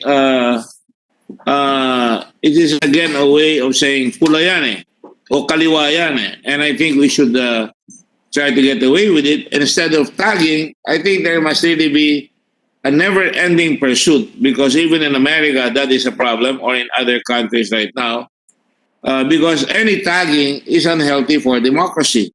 Young people should really be given a course, and for that matter, even in communist countries, they do re-indoctrination processing of young communists in China or in Vietnam, and that is something that I think we ought to look into. And this is where I come in now, insofar as General Parlade is concerned. He seems like a good officer on the surface, snappy, but I think there is a disconnect, and I don't like the answer, which is he's working with civilians in a parang civilian military scenario that puts him away from the clutches of the military hierarchy when he starts talking and has a tendency to go overboard. And quite frankly, I wish he could speak a little better so that he doesn't, tar the military and our good people in the armed forces. Would you agree with that, sir? Yes, Mr. President. And let me just state for the record and even emphasize that these people, these young students who joined the NPA, were killed. They were bearing arms, not because they were red tagged. They joined the NPA because they were radicalized, not because of red tagging, but because they really intended, or they were convinced to join the movement. So yes, I joined the distinguished gentleman from Zambales and Cavite that in saying that General Parlade indeed sometimes would sound like a loose cannon, and instead of helping even the cause of the Anti-Terrorism Act, now being discussed in the Supreme Court, somehow he contributes to the confusion by making his own interpretation of the of some provisions of the law, recently passed law. No. Thank you, sir. I think that's a very, very good answer, because it exculpates the rest of our military from such activities. And I'm sure General Parlade can find his way clear later on in realizing that extremism in the left or in the right is abhorrent. Now, having said that, Mr. President, I worry because in the papers today and the last couple of days, if I'm not mistaken, there were 9 of our countrymen killed in the Calabarzon area, and 6 were arrested in a crackdown on activists. Now, why the hell are we cracking down on activists? Activists can change the world, because there's a saying, those who do not agree with the rest of the world are the ones who change the world. But ang masama nito, ang timing masama. 2 days after President Duterte ordered the police and the soldiers to kill and finish off communist rebels and encounters, the Philippine National Police and the Armed Forces mounted a deadly crackdown. I don't know if the army was there. I hope it was not, because that really is a police problem, more than a military, more than an army problem. But the police said in the report that they were serving search warrants. But progressive groups describe them, and again, progressive is a term that I really don't appreciate, because again, does it mean that if I am not with you, I am not a progressive? So this tagging business is not just coming from the right, it's also coming from the left. Among those killed was Emmanuel Manny Asuncion, Secretary General of Bayan in Cavite, a known left-leaning organization. I don't know if it's totally communist. I'm sure there are some. Who is a known mass organizer in the southern Tagalog. Now, certainly the state has the right to defend itself. But if it has to defend itself, I'm sure the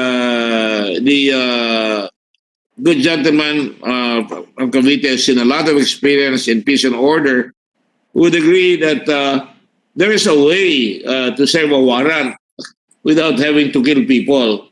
For example, they already have superiority in arms, and if they have surrounded these folks, I think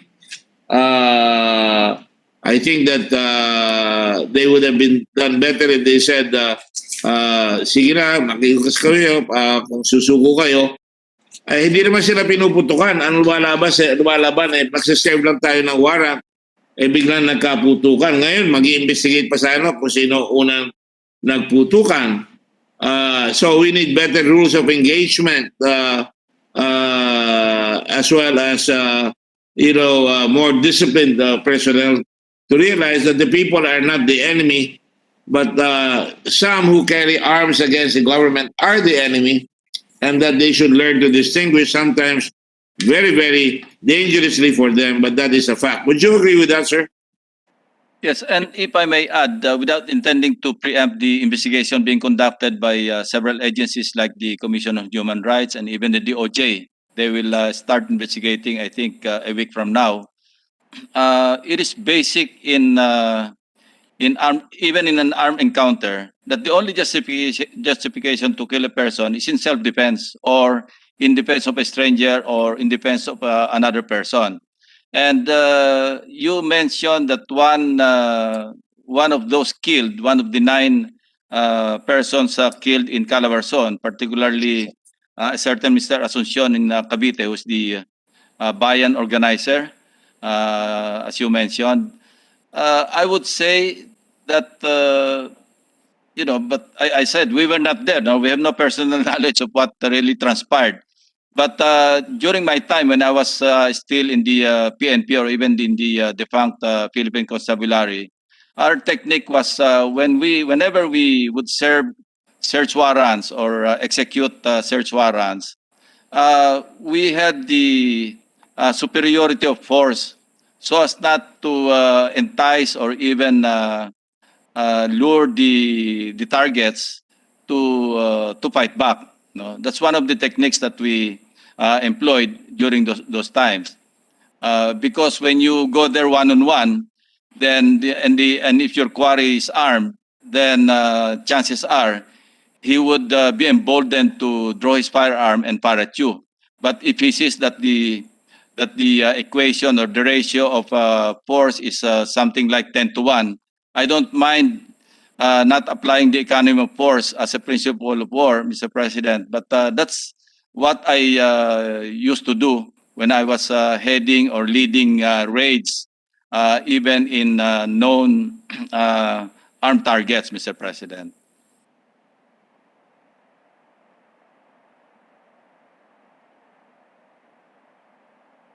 Thank you, sir. That's a very, very good observation, very prescient. In fact, I would just say that certainly when you have superiority of arms, our soldiers are trained to try and convince people to come out and be patient. You can wait outside. Sometimes they even turn off the lights, turn off the water until they're forced to go out. But if they are seen, if they know that there's a lot of people there with arms and or there's a few, kung may baril yun, lalaban yun. Kung wala namang baril, hindi na lalaban yan. Which leads me to rules of engagement, Mr. President. And I think you expressed it very well. There were rules of engagement during your time when you were the leader of the PNP and other things. But apparently, such is not being followed.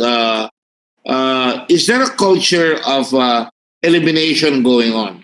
Now, elimination is the word more properly belonging to the military. Because the military, it's a game of, it's a ground game. You take territory. And when you take territory, you have to fight for the territory in a field of, some say field of honor and a field of combat. And the doctrine there is eliminate all opposition so that you can get into the area like they did in Normandy when they landed. Their purpose was to eliminate all the Germans, all the opposition along the way, all the way to Berlin. But in the case of police, their purpose is they would have trained people who would be negotiators for example, during hostage crisis. They would have people who would have, who know better. I'm sure they would have other ping laxons there, although I think it might be rare. But nonetheless, they will still have people trained like you who will say, no, we should be patient and let them go out. Now, my question now, is there a climate of kill going on? And I'm being direct, and I don't agree foursquare with the president when he says, kill the pushers. That was a movie a long time ago that I guess influenced all of us when we were growing up because drugs were coming in. But today, coming from the president, I think it's not a very, very good sign because it's not only, I'm sure, frustration on his part, but really, galit talaga siya because talaga naman nananakit sa mga drug pushers. But in this particular case, dito because of the red tagging, and it's very strange that I understand, is General Parlade in charge of Region 4, sir? He is the military commander or the commander of the Southern Luzon Command of the Armed Forces of the Philippines. So his army. Covering the areas of regions 4A, 4B, Region 5. Those are the three regions under the jurisdiction of the Southern Luzon Command, being commanded now by Lieutenant General Parlade, Mr. President.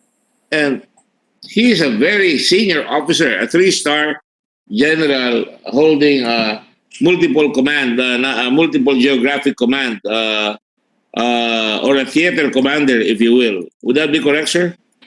That is correct, Mr. President. A 3-star general, for all intents and purposes, is a very high-ranking military officer, Mr. President, because there's only one 4-star general and just a few number of lieutenant generals in the armed forces, Mr. President. And as such, because of his pronouncements on red tagging, or for that matter, I don't know if that is his real belief or, you know, I think I've said it once upon a time when I was in the United States with Ambassador Ga. We were talking with Senator Inoue, and then another senator came in who was saying we're not going to get a cent because of all these extrajudicial killings. And Senator and Ambassador Ga, like a good diplomat, lent his ear for a while, but I thought it was very insulting. And the senator kept on, and then until I asked Senator Ga if I may speak. I was already a senator at that time, Ambassador Ga. And I told him, you know, our army don't kill people because sometimes they're being butchered, their heads are cut off, you know, and so that triggers, although it's unjustifiable, a vindictive streak in the military, but not all of them. And he calmed down. And in this particular case, when you have a 3-star general, a theater commander, who's hitting the headlines left and right, would it not be safer to tell him to calm down, or at least transfer him to a position where perhaps he doesn't have to come up because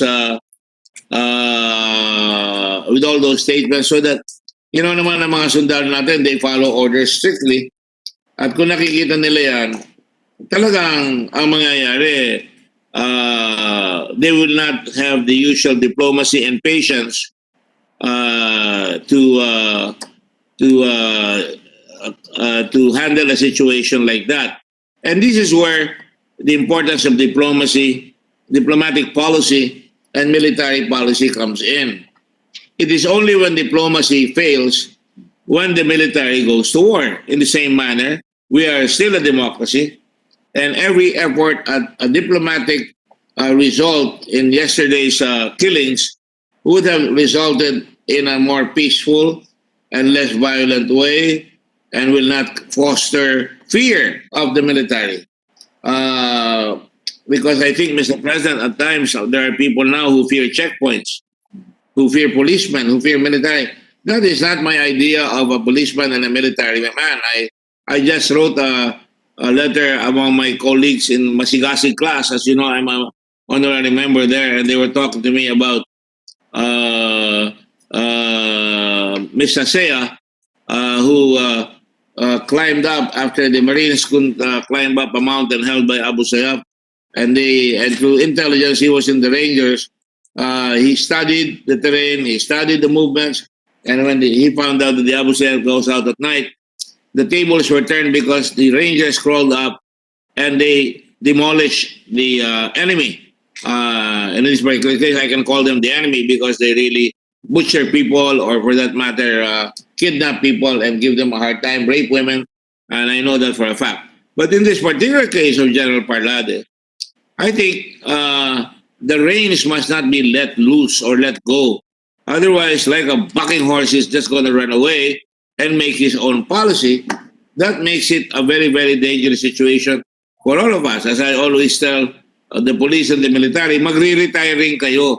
Malay nyo, pag nag-retire kayo, yung mga anak nyo rin dumaan sa ganyan, may hirapan tayo. Would you agree with that situation, sir? I know I said a few things like maybe move General Parlade. Maybe it's time to move General Parlade after, of course, due process, after the investigation. And it must be a quick investigation because people are very concerned about that very terrible situation that happened in Calabarzon.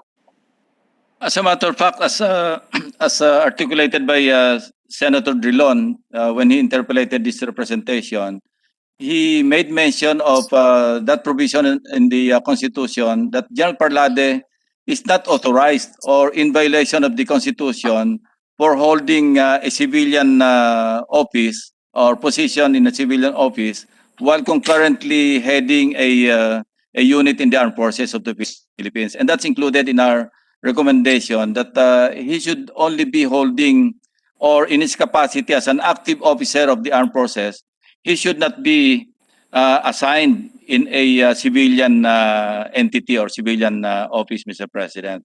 But having said that, Mr. President, I think it is incumbent upon the ground commanders like Lieutenant General Parlade or even the middle grade officers to exercise sound discretion whenever the President, with all his bravado, alam mo na naman natin ang Presidente pag nagsalita, kill, kill, kill, shoot to kill. But it's not really what he meant. Then as experience, as per our experience, no, we would hear the President clarifying himself, but after the damage has already been done. So it's incumbent upon the middle level officers or even the high-ranking officers to interpret soundly or with discretion the orders being dished out by the President by telling their people, by giving clear guidelines on how to undertake or how to comply with the instruction of the President. When the President says, kill, kill, kill, or shoot to kill, well, it doesn't mean that you just keep shooting at people on sight. You know, it means that you protect yourself, and when you're confronted with an armed adversary ready to shoot you, then that's the time that you should pull the trigger.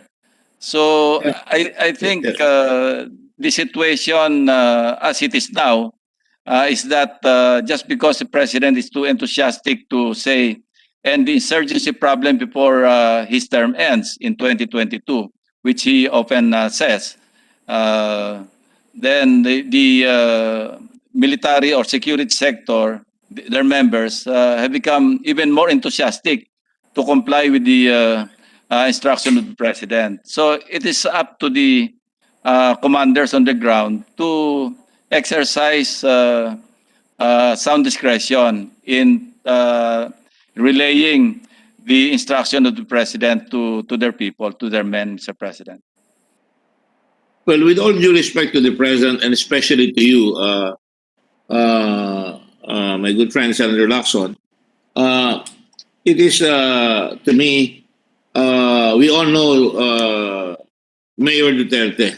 His mindset is that of he wants to be called mayor, if only to make him remind himself that he'll probably go back to his old haunts. But nonetheless, I hate to criticize, and I don't normally criticize unless I see that there is really something wrong. But would it not be possible, for example, Mr. President, if Senator Lacson is saying, and I agree with him to a certain extent, that he doesn't really mean it. But the danger there, Mr. President, is that when Malacanang says kill, kill, kill, order is legal, we cannot leave it upon the humble colonel or the humble major on the ground to make a determination. No, the president does not mean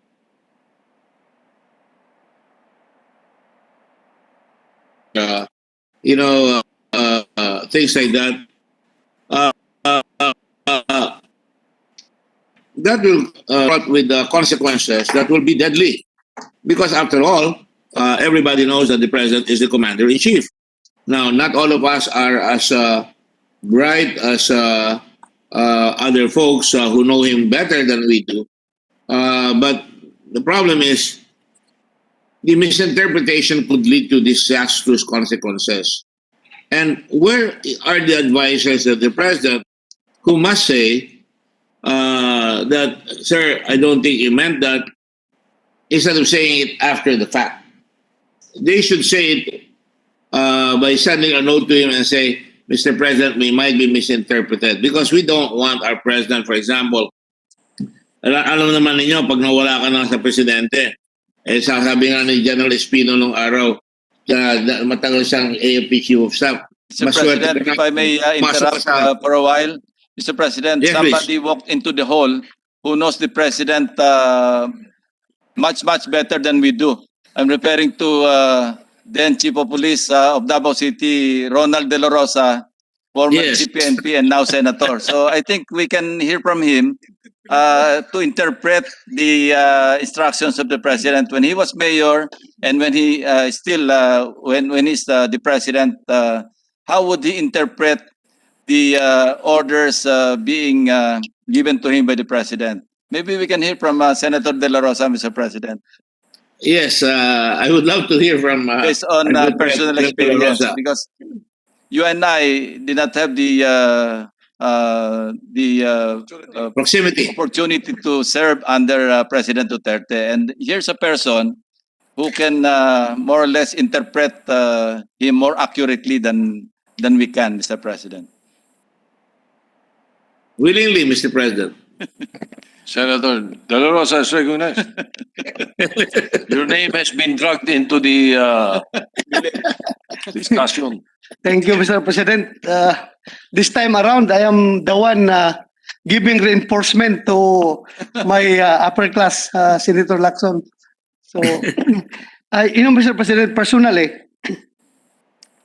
when I received orders coming from the President, when he was then the mayor, first and foremost, yung aking basic foundation dyan is that alam ko, he's a lawyer. And naging fiscal siya, naging prosecutor siya, and hindi siya magbibigay ng orders na illegal. Yung kanya mga hyperbolic or yung kanya mga sinasabi na mga sometimes yung taong hindi nakakilala sa kanya ay mamisinterpret yung kanya sinasabi, ay ang gusto lang niya doon is magbigay siya ng emphasis to his orders na he really mean business. But hindi niya sinasabi na gawin niyo yung illegal para ma-carry out niyo yung orders ko. So yun lang po ang aking experience sa kanya, Mr. President.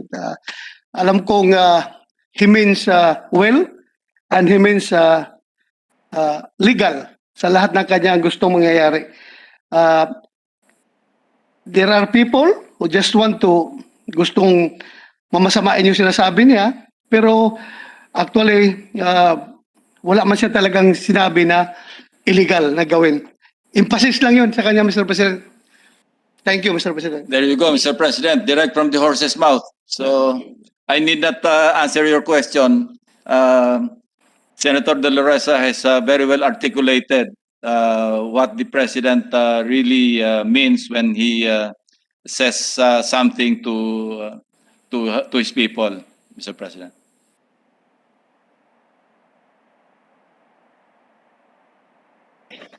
Sir, thank you, Senator Lacson, Senator De La Rosa.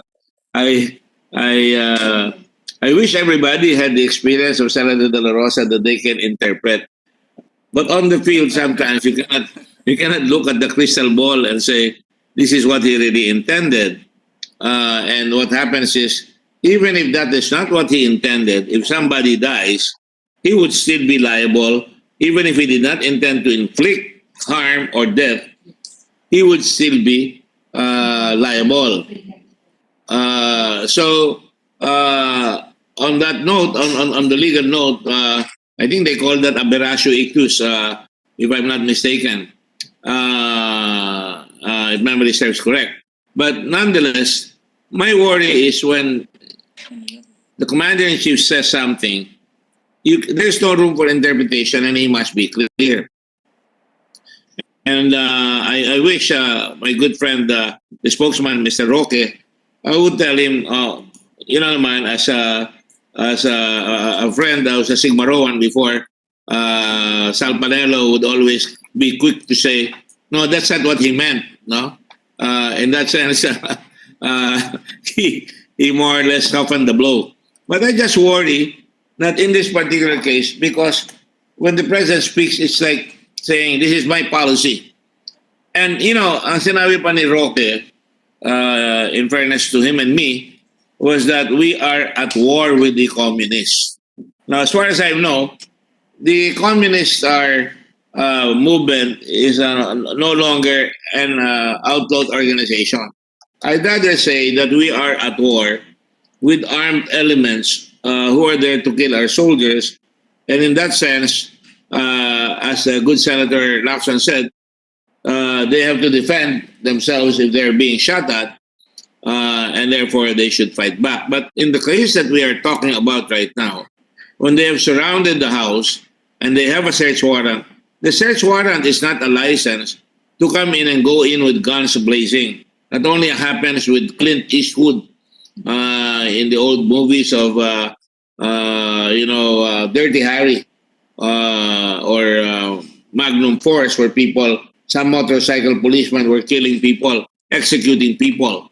And unfortunately, I think that is something we must avoid. And I'm speaking to try and make it appear that the Republic has a president that I know is a lawyer, is a good lawyer, that he was a fiscal, and that sometimes when he says something, he cannot say, oh, I'm just kidding, hindi yan ang ibig sabihin. And there is such a thing as, I've said this many times, the doctrine of qualified political agency, and that the acts of the subordinate or the cabinet member or becomes the act of the president. And this is in protection of the president. I hope you know what I mean. But, it has had disastrous effects. I am chagrined. I had a young lady from UP working with me because I had just made a statement on the attempted killing of that young lawyer, Attorney Angelo Carlo Guillen, 33 years old, UP Visayas and University of San Agustin College of Law, and who handles pro bono cases for the poor and marginalized. Now, I know it's inconvenient, sometimes it's slow, but certainly coming from that incident, somebody tries to kill him, and he only survived because patay-patay siya, stabs him in the head in the temple, and then gets all his computers and his data.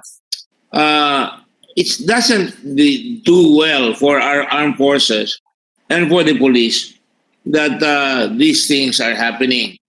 And then followed by this incident again yesterday, nalulungkot po ako at nagangamba na hindi dapat mangyari yan. Hindi ko naman criticize ang presidente. It's not my place to criticize it. But I'm just trying to reach out to all of us in the Senate that we have a great deal to say about the situation, and we have to say it because we are friends with the president and we are friends with the military. But when they go wrong, when they cross the line, the Senate must speak. If not all of us, some of us must speak. That is why it goes all the way to Roman tradition. And if I will recall, Cicero saying, oh when, oh Catiline, will you cease to stop doing all these things, Mr. President? So I'm just making this manifestation, not really asking a question. I don't know if you agree with that. If you agree with that, thank you very much. If you don't disagree, if you disagree with that, I respect you. But certainly, I too think I know the president to a certain extent is prone to hyperbole, but at the same time, that hyperbole can go up into hyper disasters, Mr. President. And I think it would serve us well. And I think there should be a resolution by the Senate that we must act on these cases. We must encourage the military to, as physicians say, heal thyself. And that the people who are involved in this must heal themselves, the military.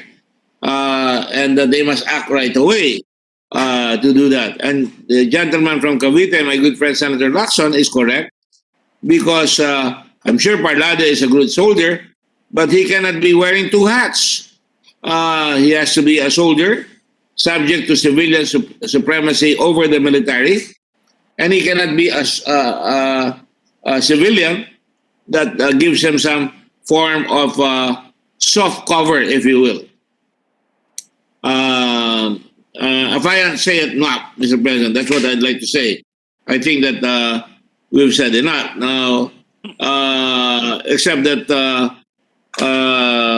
just to follow up a little bit on what a fellow UP graduate said, that we are at war with the communists. Usually war is reserved to international law situations when diplomacy ceases and war happens, and there are two or more opposing states, and that is where the use of force is justified to try, like I say, either get ground or capture the enemy or make him surrender or defeat him. But in this particular case, these are countrymen. And I think that more effort must be undertaken to put our best people in without categorizing them. Hindi porque nakikipag-usap sa komunista, komunista na rin. At hindi naman bawal na maging komunista ngayon eh. Ang bawal talaga ay yung nagkakarga ng baril para bumaril ang tao. I condemn people who kill our soldiers with treachery because they're supposed to protect our country. And although, of course, they're confined to certain areas in the country, and I'm sure the military's intention is to try and put them into a corner where they can be explained. Memory serves correct. There is a general, and I will not mention his name anymore, and they called him Verdugo, and he's now languishing in jail. And yet that very same Verdugo also saved lives in Iraq when Filipinos were caught in between the conflict there. He went to the U.S. military. Wala tayong gamit because we were just soldiers sent there with insufficient firearms.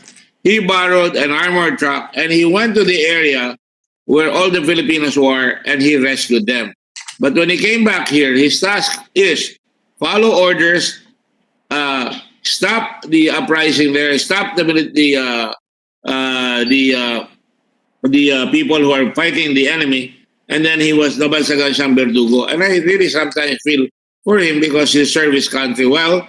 But on the other hand, dahil sa tagging, he is now languishing in jail. I don't think.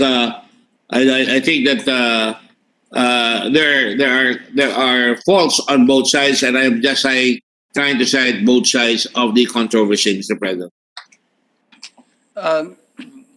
Going back to the issue of tagging, Mr. President, I take no pleasure in saying this, but and I'm sure you don't want to hear this, but just for the record, and this is not on account of red tagging by the state agents, so to speak, Mr. President. The following, this is of record, matter of record.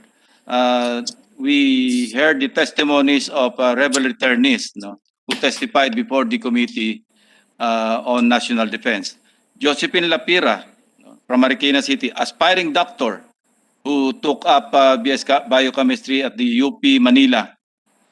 She was only 22 years old when she died because she was involved in an encounter between the NPA and the military forces in Nasugbu. Giancarlo Alberto from Tansa, Cavite. No, he was only 21 years old when he died, but he was killed during an encounter between the NPA and the military in Louisiana, Laguna, on February 14, 2019. Malvin Christian Cruz from Onton, Iloilo, AB statistics student at UP Visayas. He was only 21. No? Napatay ito po sa encounter between the NPA and the military forces in Miagao, Iloilo, July 29, 2020.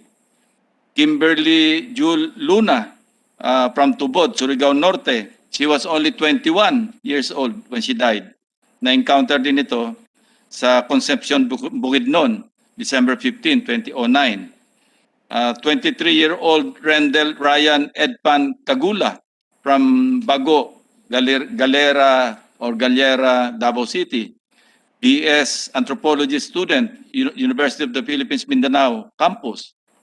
Member ng League of Filipino Students. Yung iba, member ng Gabriela,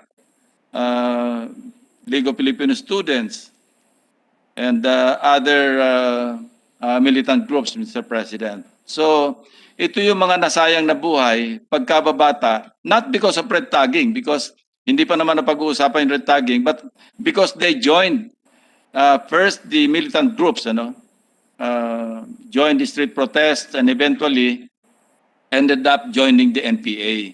So ito yung nakakalungkot, Mr. President, and we should also understand where the President is coming from, and even Lieutenant General Parlade for that matter. He is an impassioned officer, but sometimes yun nga, medyo sumosobra yung kanyang interpretation at saka yung pagiging passionate niya. He has the tendency to go overboard in his pronouncements. So, yun, Mr. President.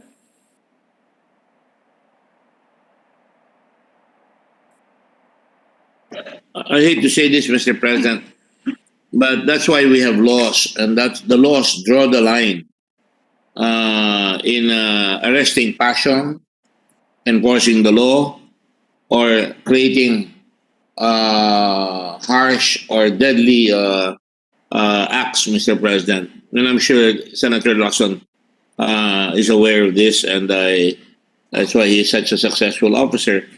But I just want to say that, again, should there be a study? I don't know if a study will help as to why brilliant young students, 23 years old, as an aspiring doctor, would be killed in an encounter.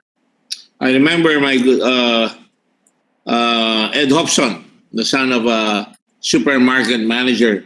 We formed Lakas Diwa in UP during the days of the first quarter storm with Father Ed Garcia, and we used to meet in La Vista. And when he went to UP Law School, I thought that was a move because he was from Ateneo like me, and we went to UP. I thought that was the perfect combination. Not only because of our basketball teams, not only because of we are able to do so. And I'm sure if I went to USC, it will be the same thing. And I'm not suggesting anything else.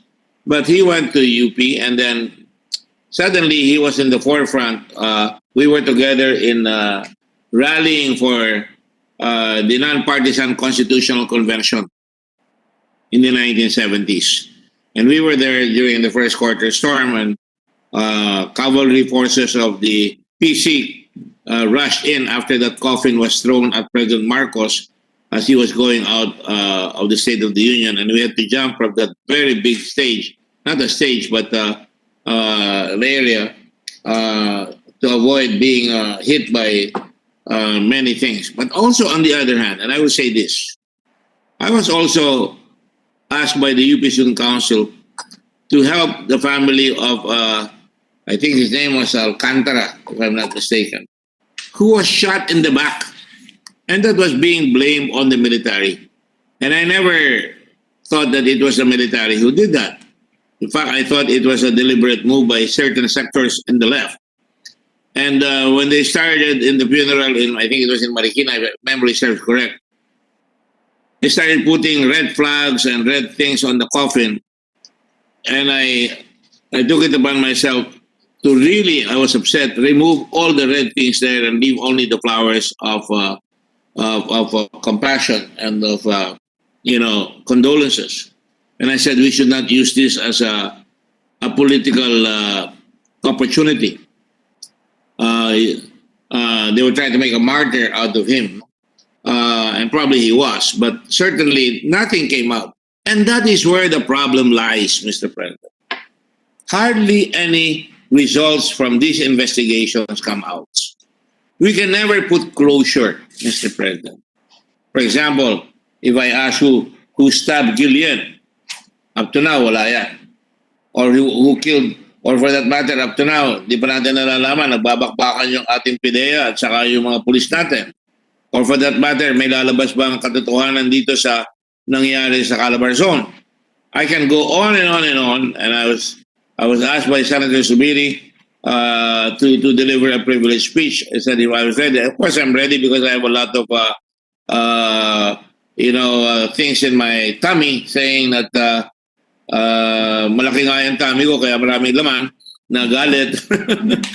Pero ibig sabihin, ready naman ako. Pero hindi ba dapat nasosolve yung mga kasong yan? One of my first speeches as a senator is, we haven't even closed the matter on Andres Bonifacio, and we haven't closed the matter on Antonio Luna, and it's all speculative na General Rinaldo killed him, but there's really no and it has become a habit.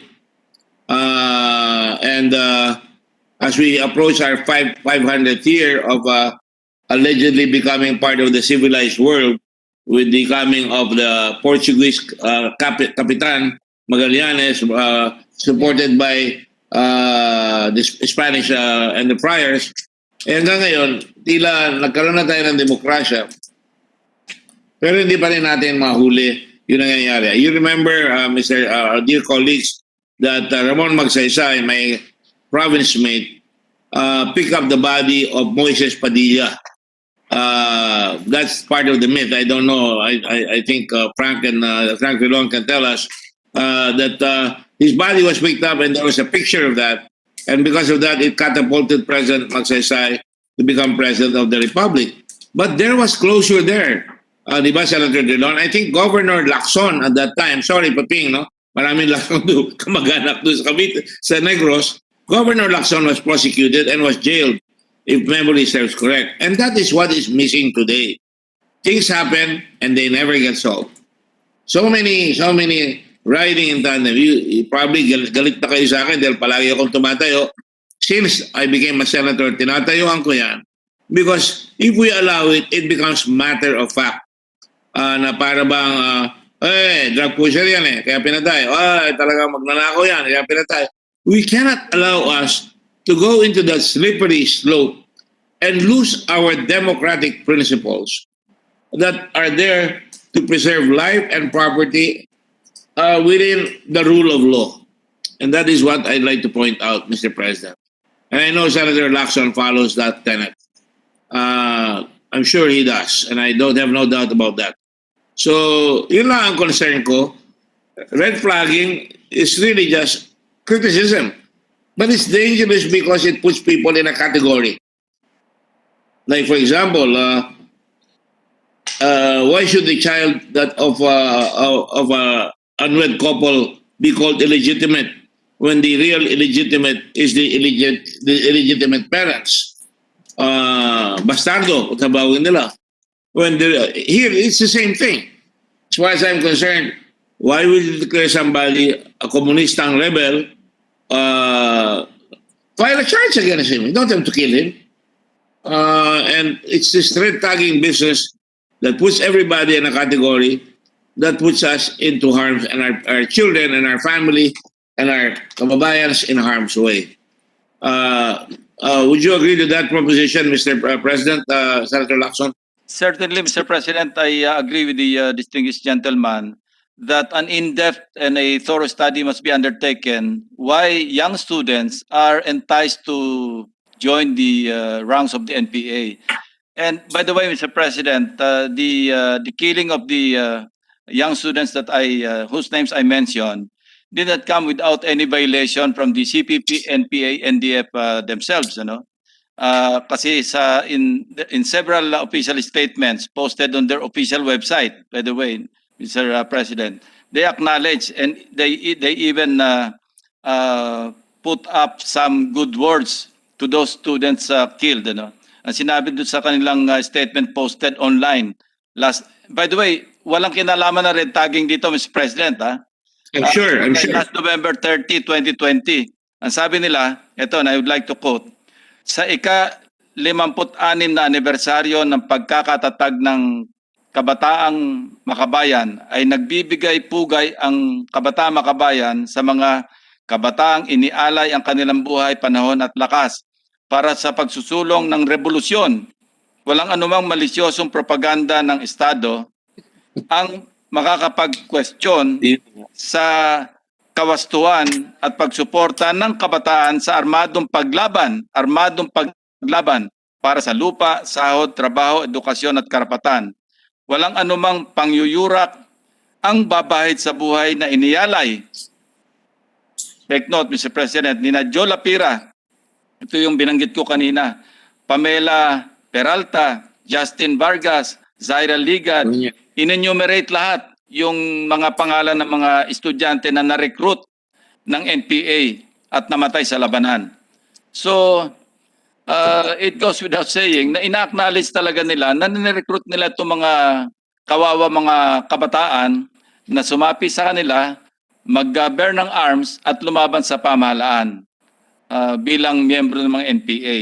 So, yun lang po, Mr. President. And yes, I agree with Senator Gordon that a thorough study must be undertaken. Bakit nangyayari ito sa ating mga kabataan? Bakit sila naudyukan na sumama sa mga armadong grupa na lumalaban sa pamahalaan? Hindi lang lumalaban sa pamahalaan, naghahasik ng lagim ng terrorism sa mga kanayunan, nanununog ng mga gamit ng mga nagtatrabaho sa may mga proyekto at nag-extort ng pera sa mga negosyante. Even alam naman natin yung Globe, yung Smart at saka yung mga telecoms, hindi makapagtayo ng tore, ng tower para sa kanilang mga cell sites kung walang binibigay na tawag nila buwis, pero actually extortion money yon para sa mga NPA. And during the hearing,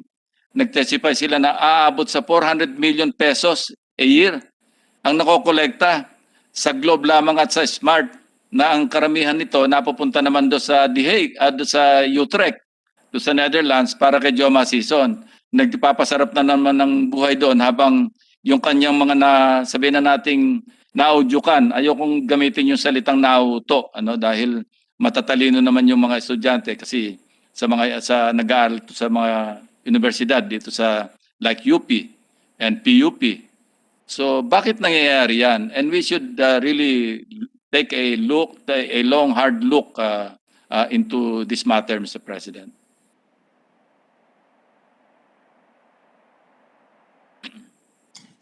I would like to join with my colleague from Cavite to really sponsor such a study and even put money into it so that we could find out. We have already created the anti-terror law, Mr. President. That would means that I think sometimes we should say which criminalizes crime of recruitment and membership in a terrorist group declared by the Court of Appeals.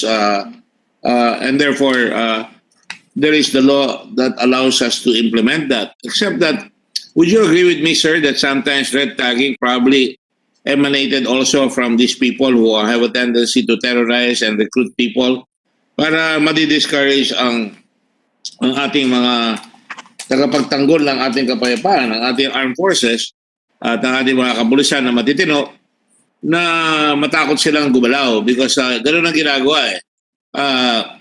they will say, they will put you in a category, red tagging ka, at pag ginawa mo, nag-aalangan ka na, no? At ganun din naman ang ginagawa ni General Fernandez. Halimbawa, si Angel Locsin at saka si Catriona Gray, both of whom are volunteers of the Red Cross, biglang nasama. Pero naayos na yon. Pero ayoko yung, kaya nga ayaw natin yung sasabihin ako nung araw, nung nasa UP ako, sabihin, American boy, dahil pangalan ko, Amerikano. Tumatawa lang ako doon. Dahil Tigolongo po ako, no? And then I remember Jerry Barican, my very, very dear friend who died, who's my chairman. He was also tagged as a communist. Yeah, Mr. President, katunayan ang sinasabi ng security sector during the 3-day hearing, ang original red tagger talaga si Joma Sison, because as early as 1988, I think, 87 or 88, nagpalabas sila ng video dito sa session hall during the hearing na sinasabi mismo ni Joma Sison, he enumerated the list of legal democratic forces in the Philippines. Yun ang tawag niya. The biggest is Bagong Alyansa Makabayan or Bayan. No? Si Joma Sison ito speaking, Mr. President, in that video. Its biggest component, continuing, Mr. President, organizations are Kilusang Mayo Uno, which is the Labor Center, the Pambansang Magbubukid, which is the, or the Kilusang Magbubukid ng Pilipinas or KMP, Gabriela, the Women's Alliance, League of Filipino Students, LFS, Alliance of Concerned Teachers, ACT, Cadena, and so on. So, ang original na nag-tag dito sa mga, sabihin na natin, mga militant groups, ano, and some of them are now members of the House of Representatives, being represented, I mean, do sa House of Representatives. Ito yung nired tag ni Joma Sison na kanilang mga puwersa as early as 1988. So, ngayon nagkaroon ng usapin tungkol sa red tagging at nagkaroon do sa Zarate versus Aquino, yung kaso sa Korte Suprema. Merong dissenting opinion na inilabas si Justice Leonen. Kinualify niya lamang na yung red tagging pwede lang manggaling sa state agents. Pero be that as it may, even if red tagging can only emanate from state agents, I would still would like to say, Mr. President, na medyo argabyado yung ating state forces kung sila yung ang sinabi ko nga during the interpellation of Senator Drilon, yung proposal could be a slippery slope, ano, as you mentioned earlier. Kasi okay, let me cite a possible scenario, ano. So red tagging ito, if we are going to criminalize red tagging, first, it will run roughshod doon sa provision ng Constitution, ano, doon sa Equal Protection Clause. Kasi bakit yung state agents lang ang pwede makasuhan ng red tagging? For example, let me cite this possible scenario. Halimbawa, yung mga government forces, ano, in the exercise of their counter-propaganda campaign sa isang barangay na just cleared of armed insurgents. Sasabihin nila, mag-ingat kayo dahil itong si Commander, sabihin natin, Commander Bato, no, na ito yung kanyang litrato. Pag nagawi rito, komunista yan, NPA yan. Mag-ingat kayo at i-report sa amin. Well, if we criminalize red tagging, that would be red tagging, Mr. President. Or, kung halimbawang sabihin nilang winawarningan namin kayo dahil ito mga taong ito ay pwedeng pumunta rin sa inyong barangay, balikan kayo at pagpapapatayin kayo at papangalanan.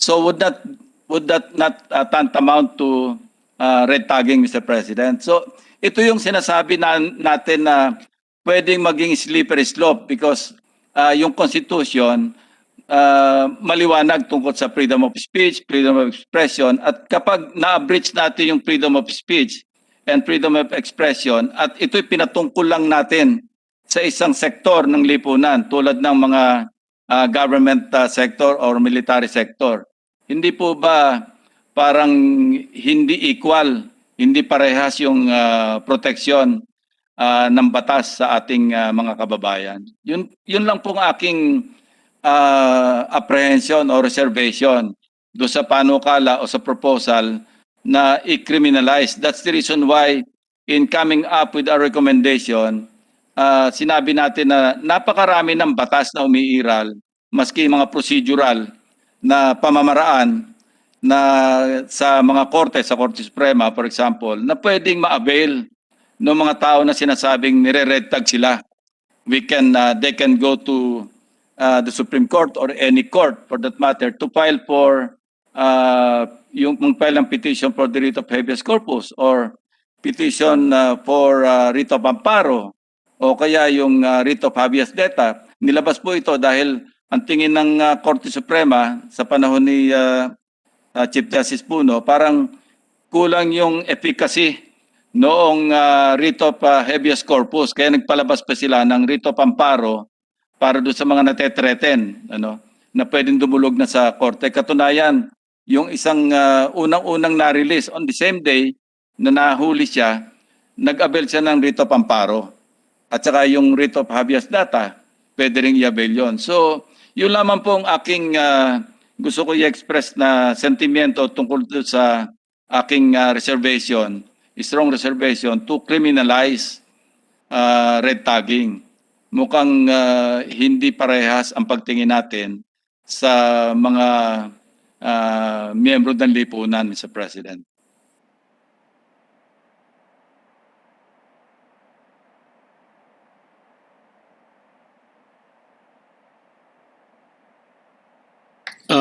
Mr. President, and I'm in full support of what Senator Lacson just stated. We have enough laws indeed, such as the anti-terrorism law, and it's just been very careful because we cannot charge anybody for conspiracy to commit rebellion. But upon the other hand, we can charge somebody with proposal to commit terrorism, and the anti-terror law punishes that. Or inciting to commit terrorism. And in this day and age, if you watch the show between Prince Harry and Meghan last night, they were complaining about the lack of security being given to them by the royal family. But the point is, we're talking about security of the state here, and I think that the military is supposed to do their job, protect us, because katulad yung sinasabi ninyo, si Joe Masison, balita ko, binaliktad raw yun, ginawa lang raw ng military. It's a back and forth that will never cease. And, if Joe Masison really is sincere, why doesn't he come back here? And really come out here and discuss with us and have a peace finally. Because naghihirap ang tao dahil dyan sa mga labanan sa kung we spend an awful lot of money on intelligence funds and on guns and weapons. Sa akin, to me, the solution is really move forward and force the issue of having the peace without being suckered into having a temporary peace and then suddenly magkakaroon na naman ng kwan. Because I think ang objective naman nila is still the Stalinist type, to spread communism and take over a country. But I think the red flag business is really something that I think we should not allow that to be part of a crime. It is simply labeling. It is part of methodology of propagandizing and making it appear that our military is really trying to hold and abuse our citizenry. I don't believe that for one moment. Maybe there are some of them who do that. And it is up to us in the Senate, up to every citizen, and every form of abuse must be punished without fear or favor, Mr. President. That is the most important part that I think we must do here and we must not forget. I thank the Senate President for allowing me to interpolate my distinguished colleague from Cavite. And I am happy that we can really elucidate the minds of our people, hopefully, with the debate we just had. Thank you, Mr. Senator Lacson. Thank you very much. Thank you, Senator Gordon. Thank you, Mr. Right, President. The minority floor leader, Mr. President, was raising his hand. I'm not sure if he Yes. still wants to be recognized. Yes. Just, Mr. President, yes, we do recognize the difficulty of this subject. That is why I am grateful to the good sponsor for agreeing to the amendment to the committee report, which will not close the door on this issue, but will discuss this further when the appropriate bill is filed.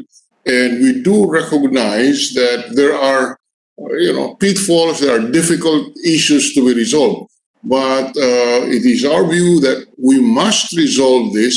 We must define it properly if we can, because of the context in which red tagging is happening today. Whether or not we like it, people get shot after they are red tagged. That is a fact. That is a fact. Just recently, last week, a lawyer in Iloilo was stabbed with a screwdriver. So this is the chilling effect, and therefore we must address this. I'm grateful to Senator Lacson that he has an open mind on this. Let us discuss it, and he has accepted our amendment that the matter be discussed further in the appropriate committee when the proposed bill is filed. And that is why we did not insist that that the committee report will contain a statement that red tagging should be criminalized. Let us do that in the proper committee. Let us debate on it. It's not an easy subject, and therefore the good senator, I have submitted our proposed amendment to the good sponsor, and in general, subject probably to refinement, that concept will be accepted by the good sponsor. So thank you very much just for that opportunity, Mr. President. Thank you, Mr. President. And I confirm the statement made by the distinguished minority leader. Just maybe just to remind us or refresh us on the proposed amendment. Maybe you know what the amendment is. There's a proposal to subject this to further study Subject by it to an appropriate committee or appropriate committees. When a resolution or a bill is filed, then it will be discussed further. So in effect, we're not closing the door. You're talking of tagging. It's Red tagging, Mr. President. red tagging only. Yeah, instead What of about drug lord tagging? No, aren't they dangerous to? They will. that's all. That will be in danger with the what they call this the PIDEA or the police. There are many mayors already who have been killed. Mr. President, precisely that's what we're saying. We will file the bill, or Senator Risa has manifested she will file the bill. Concerns such as what the Senate President raised will be discussed in the committee. We're not closing anything, and that is why we express our appreciation to Senator Lacson when he accepted that we should not close the issue by saying that red tagging should not be criminalized. We're not saying it should be criminalized. All we're saying is let us discuss it further, and Senator Lacson has agreed to that, including the concern of the Senate President. That is a matter that can be discussed in the committee when this bill is taken up. Well, even in the period of amendment, because we can drop the word red. You know, we can use tagging. The amendment, Mr. President, will simply say that the matter of red tagging will be discussed when the appropriate bill is filed. That's all. We're not defining anything. Anyway, we'll wait for that. So who is next? Senator Ontiveros? Senator Ontiveros, Mr. President. Thank you, Mr. President.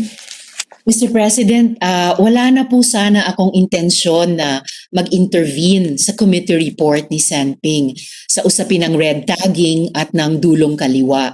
But Senping and I, while we agree on many things, have some differing perspectives on the state's counterinsurgency agenda. Ngunit Hindi ko po mapalagpas ang nangyari noong weekend. Therefore, this brief manifestation, Mr. President, good sponsor. 9 activists were found dead during the raids on March 7th, conducted jointly by the Philippine National Police and the Armed Forces of the Philippines. Ito'y 2 araw lang ang nakalilipas matapos sabihin ng presidente, I've told the military and the police that if they find themselves in an armed encounter with the communist rebels, kill them. Make sure you really kill them and finish them off if they are alive. Ano po ba ang nais mangyari ng ating presidente sa ating kapulisan at ating militar? Gawing state assassins? I spoke against the killing of the AFP intelligence officers by police forces in Jolo. I've called for an investigation of the PIDEA-PNP shootout on Commonwealth. Hindi pwedeng hindi ako magsalita rin sa karahasan laban sa mga aktivista. Mr. President, almost all the labor leaders in Davao City affiliated with Centro, a partner federation of my party, Akbayan, were red-tagged. In a meeting called by a barangay chairman with Coca-Cola workers, Centro and its labor organizers were identified as legal fronts of the NPA. Sabi ni General Parlade sa article nila sa Manila Times, if you are not guilty, chill ka lang. These people are not guilty, Mr. President. The people killed over the weekend were all non-combatants. Ano po ba ito? Dragnet na halo-halong kalamay na lang lahat? Sabi po sa committee report ng good chairperson, there are legal recourses available in our current laws for those red-tagged. But how do they avail of these recourses if they are dead, Mr. President? How do they hold the state to account if they are felled by the state? For the record, at salamat po, Mr. President. Senator Pangilinan, Mr. President, would like to be recognized. Senator Pangilinan. Senator Pangilinan is recognized. At naka-lock siya. Ayun, yun. Go ahead.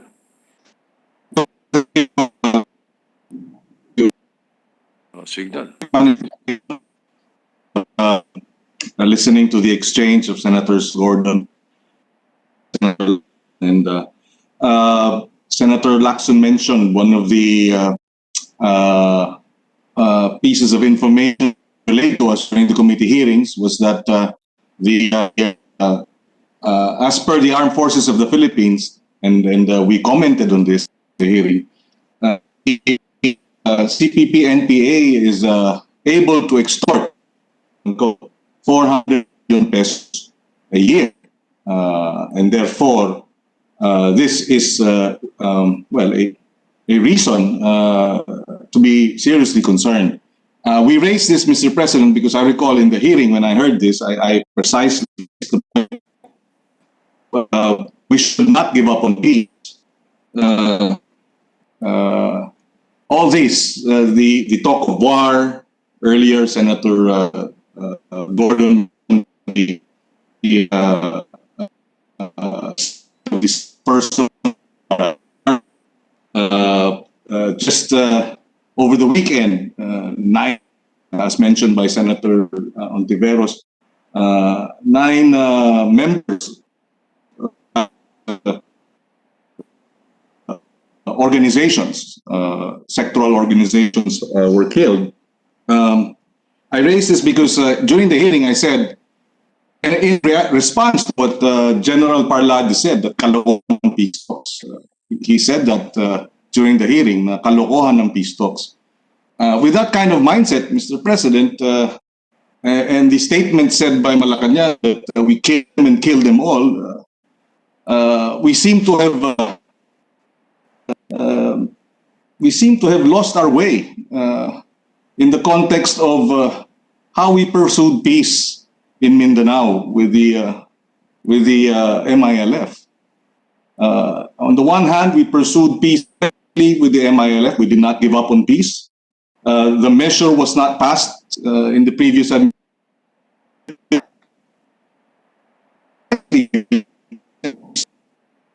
the dividends of peace. And I said 400 million ang kinukuha ng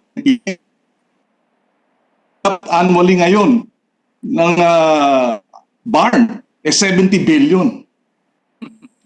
In other words, dividends are clearly manifestation na hindi kalokohan ang peace talks.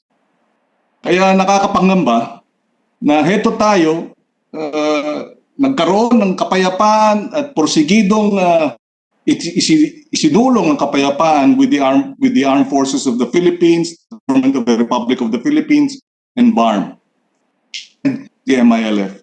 And we've seen the fruits of this peace negotiations and peace talks. And that's why it's not just a call for the forces. This is also ang panawagan din sa NPA, no? Baka dapat talagang magkaroon ng paradigm shift. Can you imagine a peace negotiation and a settlement that will address grievances, long-standing grievances of poverty and injustice, and putting a budget to it, or for lack of a better term, a 70 billion peso budget for peace?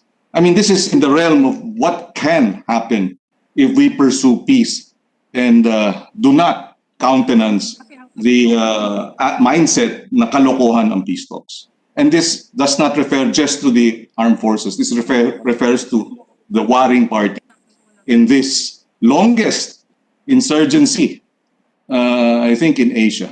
Anyway, I just wanted to put that on record, Mr. President, as a response to and a manifestation based on the earlier exchange of Senators Gordon and Senator Lacson, the sponsor of the measure. Thank you, Mr. President. Thank you, Majority Leader. Thank you, distinguished sponsor. Mr. President. Senator. Yes, May I Senator just Lacson. state- Go ahead. Yeah, thank you, Mr. President. Let me just state for the record that as we speak, localized peace talks are ongoing. We have not abandoned the peace talks. The ones that was terminated, yung peace talks sa Juma. Netherlands na mas magastos at wala naman talagang control over the ground forces ng mga NPA. Correct. And that's why I remember during the hearing conducted by Senator Hunasan then, as the chairman of the National Defense Peace Unification, kami yung nag-suggest kina Secretary Bello, Secretary Dureza, bakit hindi natin i-localize? Because hindi naman lahat ng area sa Pilipinas may insurgency problem. So we're scattering our resources and efforts sa lahat ng lugar na hindi naman pala kailangan. So we have not abandoned the peace talks between the government and the CPP-NPA and the Mr. President. Yes, I understand that the peace talks that they are not pursuing are the peace talks with Joe Masison. Is that right? It was suspended or terminated. Pero peace talks down in the local level are ongoing. Yes, Mr. President. Yes, we are informed. Anyway, I intend to issue a disclaimer, but never mind. Did you? Well, we'll reserve it during the time of the period of amendment. So, any other comments, Senator Subiri, or any other interpolation? No, Mr. President, for that, there are no interpolators, I believe, listed for this resolution. Maybe we can terminate the period of interpolation, Mr. President. Any objection? Hearing none, period of interpolation is closed. While our colleagues, Mr. President, are preparing the amendments, would you like to take a 1-minute Senate break, Mr. President? Yes, perhaps a Senate the session is suspended for 1 Senate minute.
Majority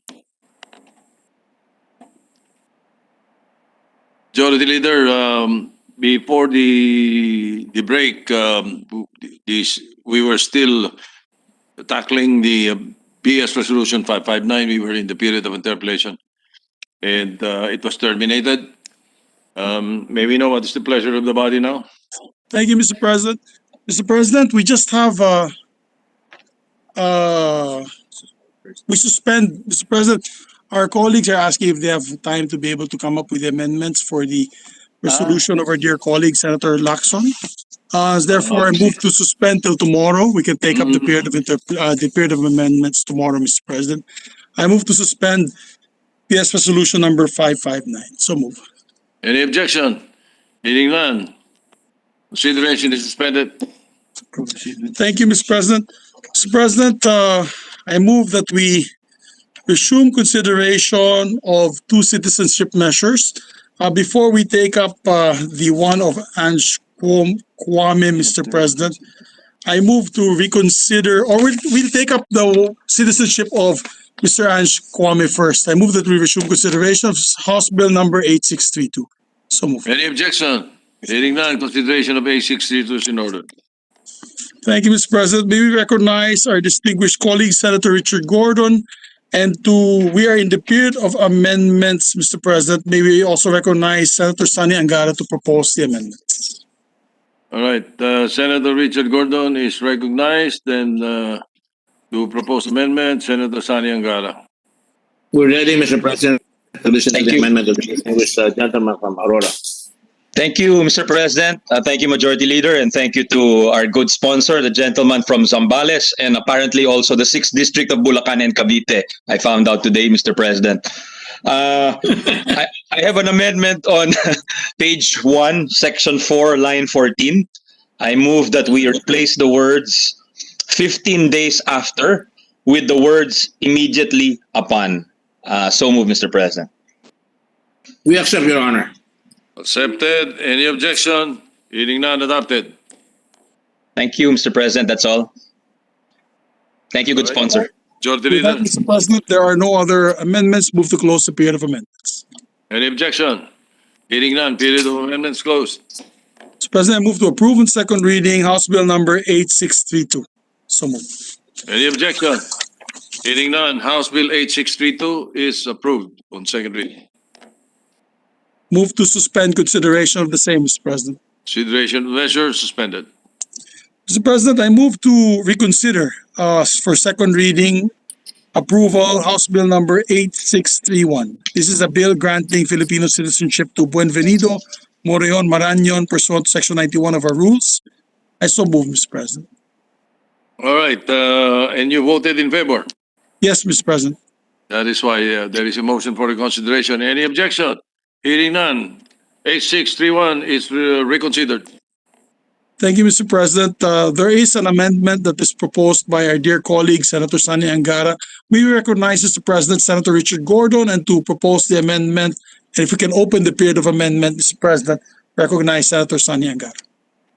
All right, hearing no objection, the period of amendment is open, and Senator Sonny Angara is recognized. Thank you, Mr. President. Thank you, Majority Leader, again for our good sponsor. The same amendment, Mr. President, if he's willing, and our Majority Leader, the principal author, also is willing. On page 1, section 4, line 14, again, exactly the same amendment to replace the words 15 days after with the words immediately upon. So move, Mr. President. No objection, Mr. President. Sponsor say accepted. Any objection? Hearing none, adopted. Thank you, Thank you, Mr. President. Thank you, good sponsor, Your Honors.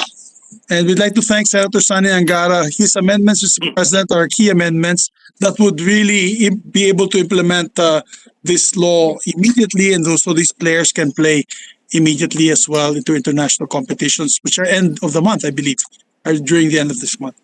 Mr. President, with that, I move to approve and close the period of amendments, Mr. President. Any objection? Hearing none, period of amendments closed. Mr. President, I move to approve on second reading House Bill number 8631. Any objection? Hearing none, House Bill 8631 is approved on second reading. I move to suspend consideration of the measure, Mr. President. Consideration of the measure is suspended. Mr. President, before we close today, I'd like to move for the additional reference of business. There is additional reference of business. Secretary will proceed. Additional reference of business, message from the House of Representatives, letter from the House of Representatives informing the Senate that on 9 March 2021, it passed House number 8860 entitled An Act Granting Highland Broadcasting Network Corporation a franchise to construct, install, establish, operate, and maintain radio and television broadcasting stations in Mindanao, in which it requests the concurrence of the Senate. Referred to the Committee on Public Services. Thank you, Mr. President. As well, Mr. President, I move to transfer Senate Bill number 2059, or the Highland Broadcasting Network Franchise Bill, from the Committee on Rules to the Committee on Public Services, Mr. President. Any objection? Hearing none, so transferred. Thank you, Mr. President. With that, we have no other matters for today. We thank our colleagues for their patience. Mr. President, I move that we adjourn session until 3 o'clock in the afternoon of Wednesday, March 10, 2021. Any objection? Chair hears none. The session is adjourned until 3 o'clock in the afternoon of Wednesday, March 10, 2021. Thank you, everyone. Good night.